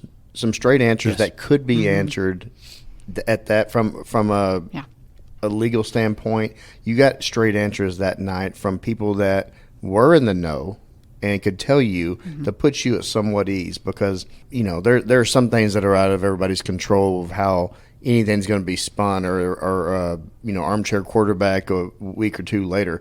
But at that moment, at that time, at that scene, you actually got some answers to ground you a little better. Yes. And to start putting a process together to, you know, piece it together mentally so you can, for at least a night, to have some peace of mind. We slept. Yeah. I can't put it as clearly as that.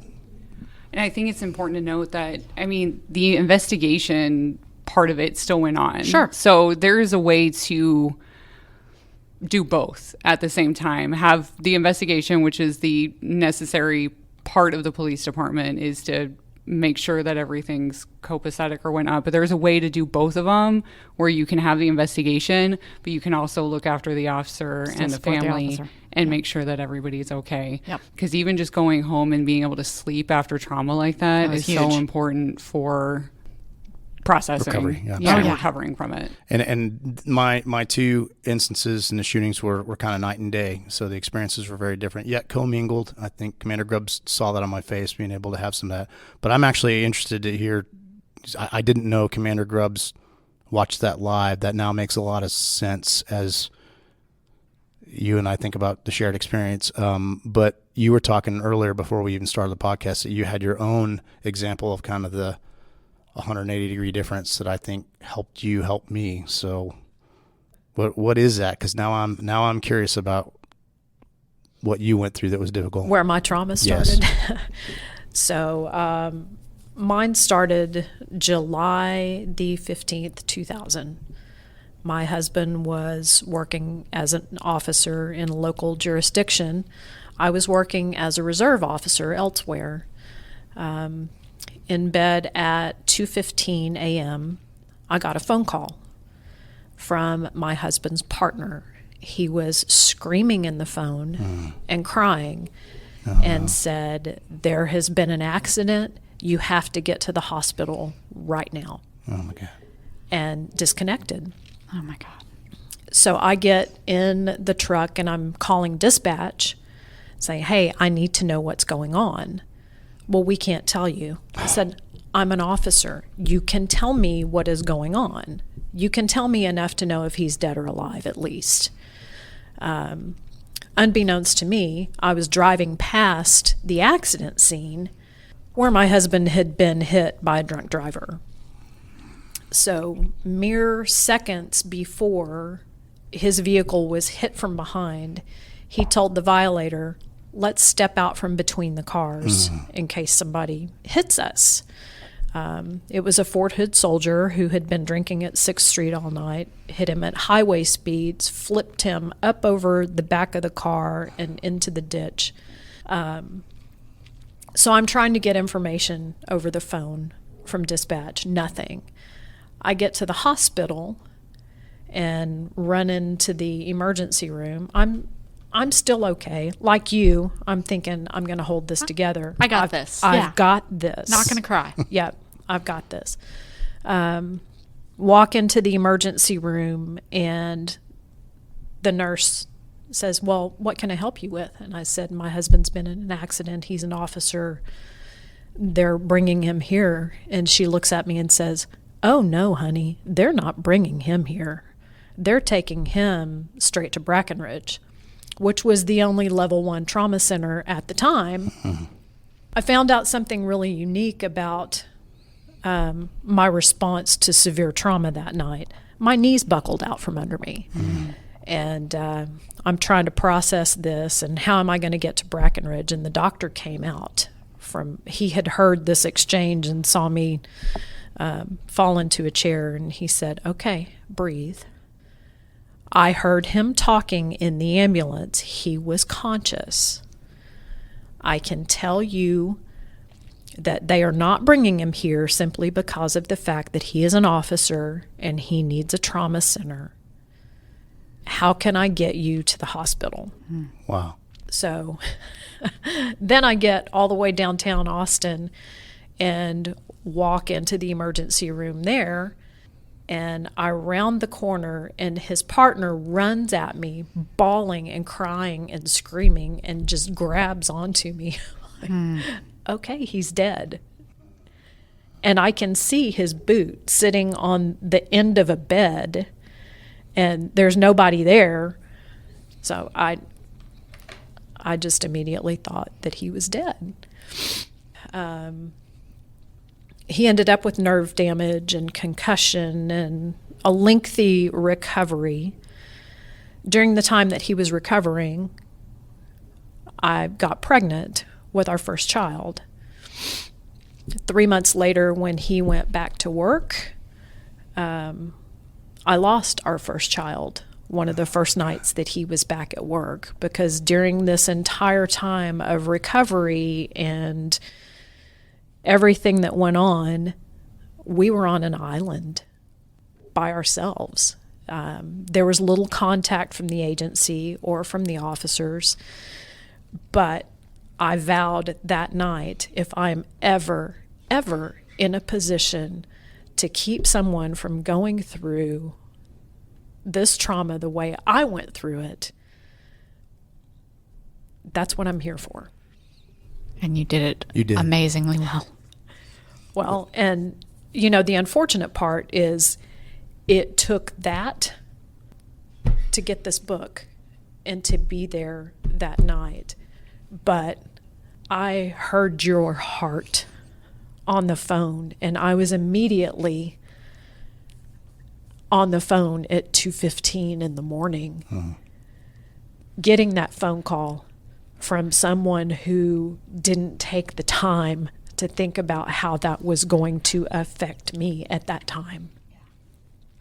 So every one of these that I've had since then, my first question is, have you talked to your wife? Can we go and get her and bring her here so that she's not running all over Central Texas trying to find you at a hospital? Wow. That goes to the empathy and compassion support. And it's from real life incident. It's not just going through a leadership class, because usually, honestly, probably most police leadership classes don't. They wouldn't cover that. You went through it yourself, and you made a vow to not let it happen on your watch. Thank you. Because I have a responsibility for every single one of my officers. And I tell their wives when I have the opportunity, I am going to do everything in my power to send your husband home at least as good as he came to work tonight. When I would get a new group of IPOs, introductory police officers, I would hand out my phone number to wives, because we had another critical incident where there was not a lot of information that went out, and all the wives were doing the Find My iPhone and knew that their husbands were there, but they couldn't get information on what had happened and was their spouse okay. So I started passing out my cell phone number. I said, call me, send me a text as soon as I have enough information that I can ease your mind and tell you he's okay or she's okay. You're going to get a text from me personally, because I'm somewhere in the mix, and I don't want you sitting at home panicking because you can't get a hold of them right now, but you can get a hold of me. See, this makes a lot of sense, because I didn't know this, but I felt it that day. Yeah. Everything she's describing, I felt it. There was a difference. So thank you. So I'm going to change gears a little bit, and I want to get into, Gretchen, your role with TCOLE and what that means. What TCOLE means in the state of Texas, Texas Commission on Law Enforcement. Basically, I would imagine that every state has their own TCOLE and requirements we have to do, with standards we have to meet to be a peace officer in the state of Texas. And you're employed with them now. I am. And one of the committees you were on was on the Texas Police Memorial Committee. Yep. So in the 2017 legislative session, there was a bill that passed that created the Texas Peace Officers Memorial Ceremony Committee. And starting with the 2018 ceremony, it's an annual ceremony, there was a statutory committee set up to plan this whole thing. And at the time, I didn't really know what I was getting into. I just knew that it was going to be an important thing and something that I wanted to make sure was done right. And so I've gotten through that committee to know a bunch of tremendous people who do back-breaking, heartbreaking work day after day. So the 2021 ceremony had already happened. And then we went through this officer-involved shooting a few weeks later. And then getting into the 2022 ceremony and going through the planning process for that, I don't think I could have anticipated. And like we were talking, the things that sneak up on you that you don't recognize beforehand are going to be triggers. That ceremony, the day of planning it was fine, but the day of the ceremony, I was driving down to the Capitol because it was held on the Capitol grounds. It is held on the Capitol grounds. And I'm just driving along and I'm a wreck. It just got me to thinking about these families and how tough that grief is and how I could have been sitting in that chair, but for the grace of God and the skill sets that had been imparted on Aaron and the decision making that had been imparted in him through his years of experience. I could have been sitting in that chair and that suspect could have had a very different outcome. And so, you just start thinking about what very nearly could have been. And so while it is a tremendous honor to be part of this planning committee, and I want to do everything that I can to make sure that we together as a team make this event meaningful for the survivors and honoring their fallen officer. I could not help that day but think that I could have been one of them. And that was tough. And I think through, time we actually talked about after this year's ceremony, because we've now had another ceremony since then, we talked about it and he said, "You seem to have an easier time this year." I said, "Yeah, you know what? I did. I wasn't a basket case all day this time around. I was able to, just focus on making it a good ceremony and working with the team to do good things and not fixate so much on what nearly could have been." Aaron, Gretchen, Commander, we've covered a lot over the past couple of hours. We've gone through a roller coaster of emotions ourselves, and I believe the listeners have as well listening to this. I want to open it up for each of you to give just a final thought, so the listeners, maybe we could take something away to be better as an agency, better as a couple, better as a commander, to move forward and just get tools in our tool belt to help us through this wild ride of being in the first responder world. I think the parting shot that I have is, as officers, be mentally prepared, and that goes 360 degrees from how you want to talk to your spouse, how you want to come home at the end of the day, how you want to end a shift, how you want to talk to each other, how you want to enter a building. You have to be thinking about all that. To a note, and I hate to be, granddaddy cop in the room or something like that, and chastising everybody, like, do your training, eat your oatmeal. But training. One of the key things that stuck in my head over the past 10 years as I kind of absorbed training. Everybody remembers the Miracle on the Hudson, Sully Sullenberger landing the plane in the middle of the Hudson, saving everybody's lives. In a small interview, I want to say it was like 60 minutes, and this thing only lasted like a couple minutes, but they asked him, like, how on earth did you pull off the impossible? The impossible. How did you do it? And he gave a very simple answer that still sticks with me today. He said, well, throughout all my years, I've been archiving and banking away training and experience. And today, there was enough of a balance in that bank of training and experience that I could make a large withdrawal. And that stuck with me. That is it. You got to be thinking about it. You got to be mentally prepared. You got to do your training. You got to take training seriously. You got to seek training outside of your department. We talked a little bit about jiu-jitsu, firearms, competitive. That you have to do these things if you want to survive these incidents. Not only physically survive, but mentally survive it. So just remember, train. Take it seriously. Add to that bank of knowledge and be prepared, because one day you're going to have to make that withdrawal. And as the saying goes, you will not rise to the occasion. You're going to stumble to the level that you've trained to. You will stumble. And I stumbled that day. There was a couple of elements I stumbled on, but had enough to make the big withdrawal. So that's what I'll leave everybody with, is add to that bank.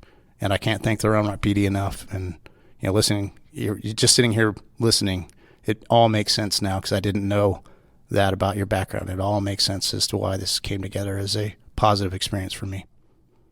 My TCOLE heart is so happy right now to hear you talk about training and put the emphasis on that. But for me, as we've gone through this whole journey together, check in on each other.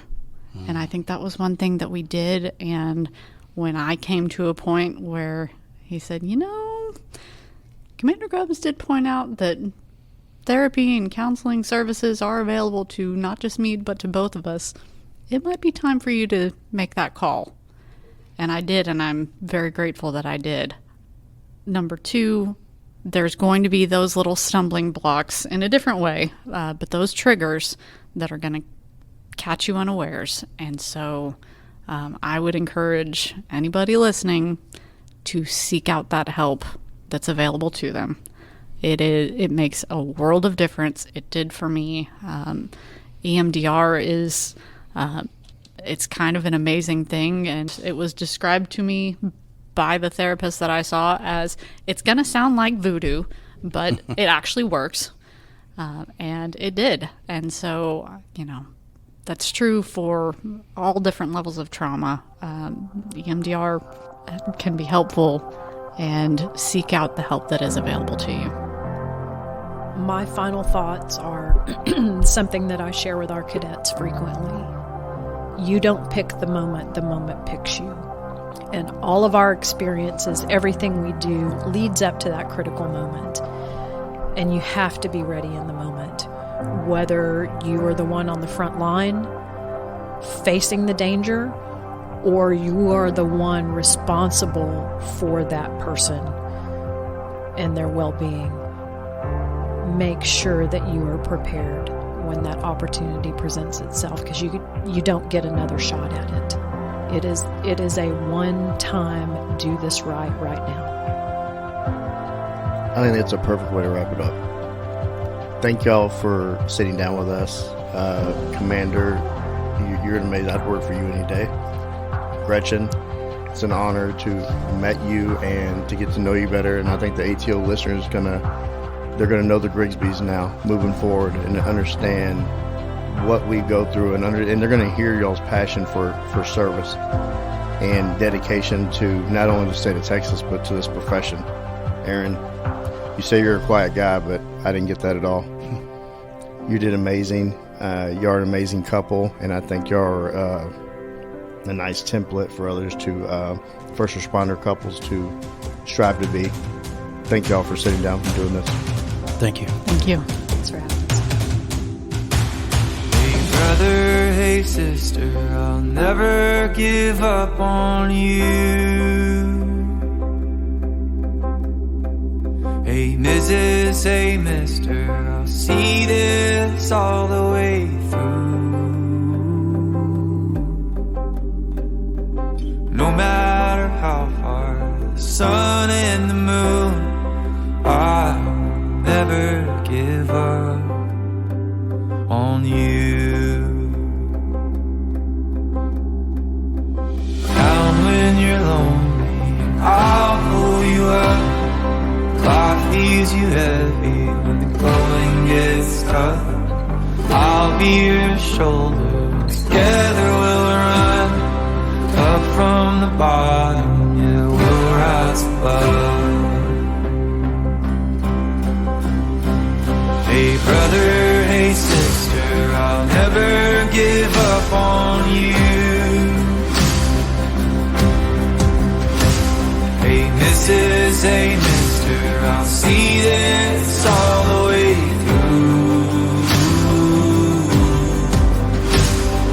No matter how far the sun and the moon, I'll never give up on you.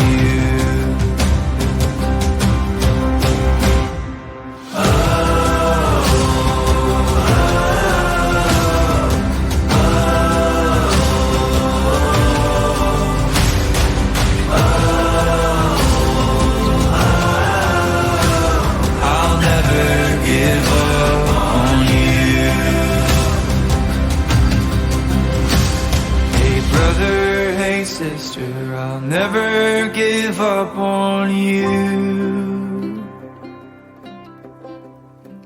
Hey Mrs., hey mister, I'll see this all the way through. No matter how far, for the gold and the blue, I'll never give up on you.